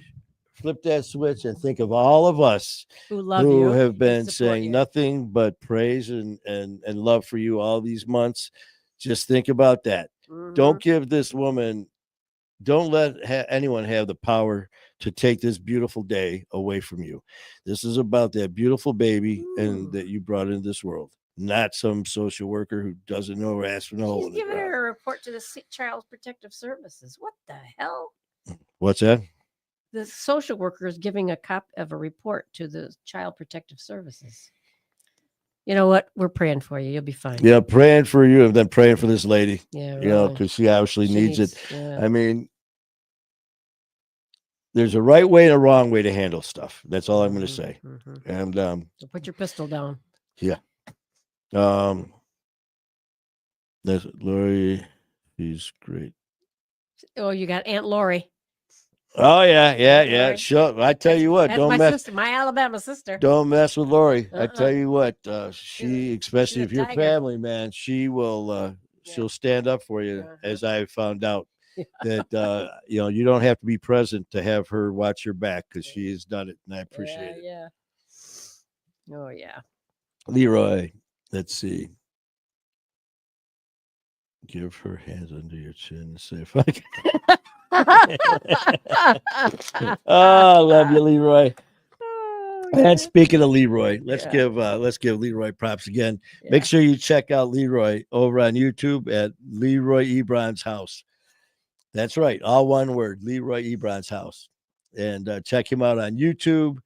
And me and Leroy are going to be going live again and again and again. Yeah. We had just a little sample size today because of some technical issues, time issues, but we will be going live again. We love our Leroy.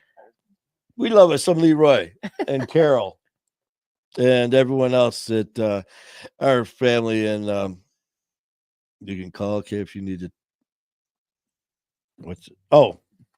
Okay. Well, there you go, Steph. Oh, there you go. You can see what Danny just wrote. Danny said you can see, and that's why I love this family. Oh, yeah.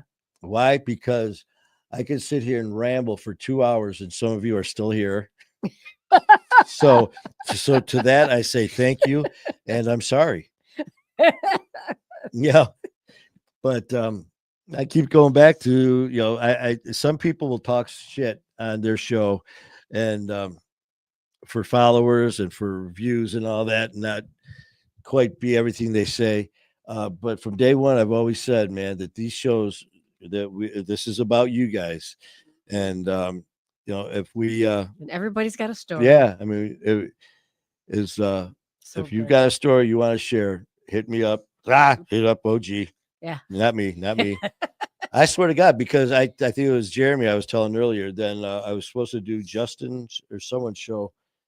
I can't remember whose it was now, and that's why I don't do it, Yeah. because I said yes, and then I had another show scheduled. Yep. But I think it was Adams or Stack. I don't know. It was somebody, but that's why I don't do scheduling. Oh, but all right. Even though now I'm getting slap happy, actually, I don't mind staying on. Who wants to stay on longer? Anyone got any ideas? Anyone have shit? All right, let's take a vote. Who says Manny, get the heck off here, call it a night, What are they not going to say that? or let's keep talking? How come the screen went blank? Yeah, really. Everybody just Why is everybody shut their phones there's down. a skull and Oh, crossbones. Why are all these sleeping emojis on here? Yeah. Oh, they're talking about this with unconditional love. That's for you, Stephanie. Stephanie. That's right. We got love you, man. You're part of this family. We Oh, got your yeah. back. Yeah. We got your back. And no, you can't hear this. You got to get it closer to the. Yeah, this is for you and baby Gunner. Yay.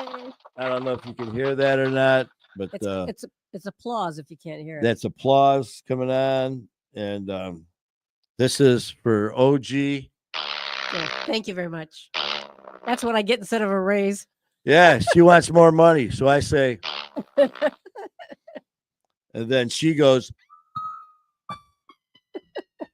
is anyone still watching? Oh yeah, they're talking to each other. They're ignoring you. Oh yeah, they're like, hey man, you guys were talking. That's what family's about. They take care of Yeah. each other. All right, well, since you guys are doing that, I'm just gonna read here. Oh no. What? Oh, these are shows. Monday shows. I got the wrong pile. Yeah, wrong pile. Wrong pile. Don't mess with my shows. Couldn't stop. Jeremy's keep talking. Jeremy, keep talking. All right. You got nothing else Yes, to do on we a are Friday here. night, Leroy's here. And see, the thing is, man, I can't. I'd have someone pop in now, but I can't because I already sent the link out. And if I did that, because I'd say I'd have someone come on, but I can't. So, so let's get. All right, come on, man. Someone chime in with a silly dad joke. What should you do if you meet a giant? What should you do? Use big words. Oh, Jeremy's at work. You're gonna get fired. They're gonna think, what are you doing? You're not working. Why was the traffic light late to work? Why? It took too long to change. Uh, Oh, why do hamburgers go south for the winter? why? So they don't freeze their buns. I don't Okay. know. That's for the southern people. What do you? Where do boats go when they are sick? Don't know. To the dock. Oh. Jeremy's using you to pass the time at work. Oh well, I could take that so many ways. Yeah. It's just like, you know what? I was so freaking bored. I had no idea how to pass the time. I saw Manny was out, so I just listened. And next thing you know, it's like the shift was over because he hurt my brain. Why did Waldo go to therapy? To find himself.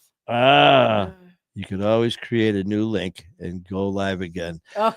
You know what? But because of the issues I'm having with my studio, I could do that, but I'd have to shut everything down. But you're right. You are right, though, Steph. I could do that if things were working properly, which this is mine. So of course, nothing works properly. So yeah, but I definitely. Where do you learn how to make ice cream? Where? Sunday school. Oh boy. You went about It was an emotional wedding. Even the cake was in tears. You know what? Oh my God. Well, I'm just. Did you reading- hear I'm the just one reading- about the claustrophobic astronaut? No. He just needed a little space. Yep. One by one, they're dropping. One by one. Oh, and Jeremy said, no shade. No he's, shade. He's enjoying listening to you. Even if he's going to get fired, please don't. No do that. shade. Please don't let them know you're listening. And right now, what's why did the deer go to the dentist? Oh, wow. It had buck teeth. And see, like right now, people are just chiming on. Why and don't egg? Oh, okay, Stephanie. Why don't eggs tell jokes? they might crack? up. Okay. There you go. There you go. There you go. See that? Pitch in. You stay. You stay on that. You stay on that road right there. That's right. That's where you stay. You don't Yeah. let anyone else mess with you. Yeah. That's the road you stay on. Yeah. Did you hear about the 12-inch dog? It was a foot long. Oh. Why don't? Oh, that's. Where did the piece of tape? What did one piece of tape say to the other? Let's stick together. Oh. Okay, Stephanie. What did the grape say when it got stepped on? Nothing, but it let out just a little whine. Nah, Oh, there you that's go. good. Just That's think all good. those jokes that Okay, see now Jeremy's got to go. Blessed night. Thank you, had a Jeremy. blessed. You have I a gotta blessed go. night. Oh, see that? Yeah. In other words, that's a polite way of saying screw What this. the hell? That's Yeah. okay. Jeremy's going to get his time on See, February no, actually, 24th. Jeremy, he just sent another thing that said about me coming on that show. Yeah, I'm gonna Maybe pass. not. Yeah. I'm gonna pass. Yeah, February 24th. We got him. Yeah, yeah. Stephanie, why don't skeletons fight each other? They don't have the guts. Oh, You go, girl. look, she's on it. Great dad joke. Why did the zombie take a nap? Why? He was dead tired. Oh, All right. Well, you know what? As much as I'd still like to keep going, I'm not even making sense. Not that I was before, but I'm gonna go find me some ice cream, some cake, mix it all together, and watch some. something nice We on are TV. marching one by one. Okay. Oh man, I love you guys. I really do appreciate you, man. I swear I do. What's Forrest Gump's password? Forrest. Oh man. Honestly, I swear One Forest One. you It's run Forest Run. one Forrest run. One Forrest one. That's right. I see. I can only see out of my one good eye. Right, he does actually have to have eye surgery. Also, Oh yeah. So I'm Yeah. having shoulder surgery replacement this coming Thursday. and the 31st. And then the 31st, I'm having this eye done. He's got some gum So yeah. in his contact. Did or you his see inter- mine? Did you What see did mine? what did a nosy pepper do? It gets jalapeno business. Jalapeno business. Okay, fine. Wait, Did you see mine?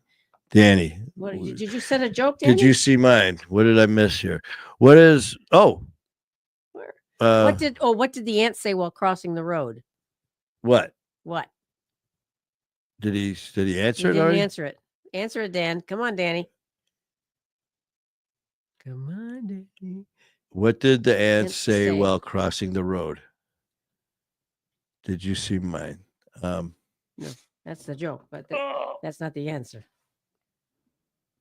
All right, Danny. We're waiting. We're holding our breath. Hey, I could say it for another hour, so we could just we'll do the Manny Vitale My Fight Our War marathon. We will stay. We are marching one by one. We ate. We ate Marching marching. We one. ate marching one by one. Danny, thank you. Okay. That you and Stephanie, definitely thank you, man. I mean, you had some zingers in there. Okay.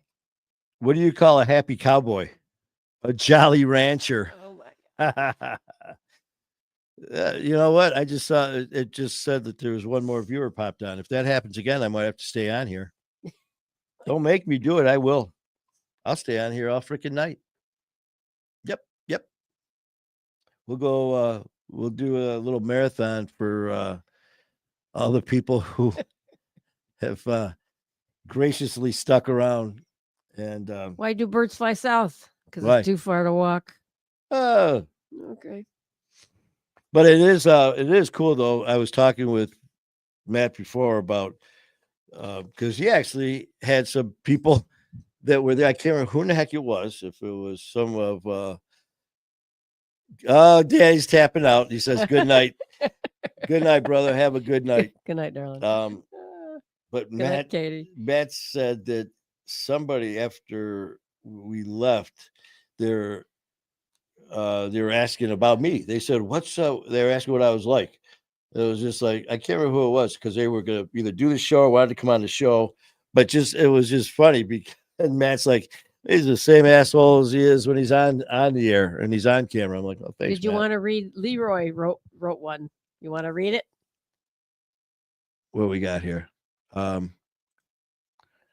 you see with your eyes? There was 3 men on the bridge: a white man, a Chinese man, a black man, and they all had to pee.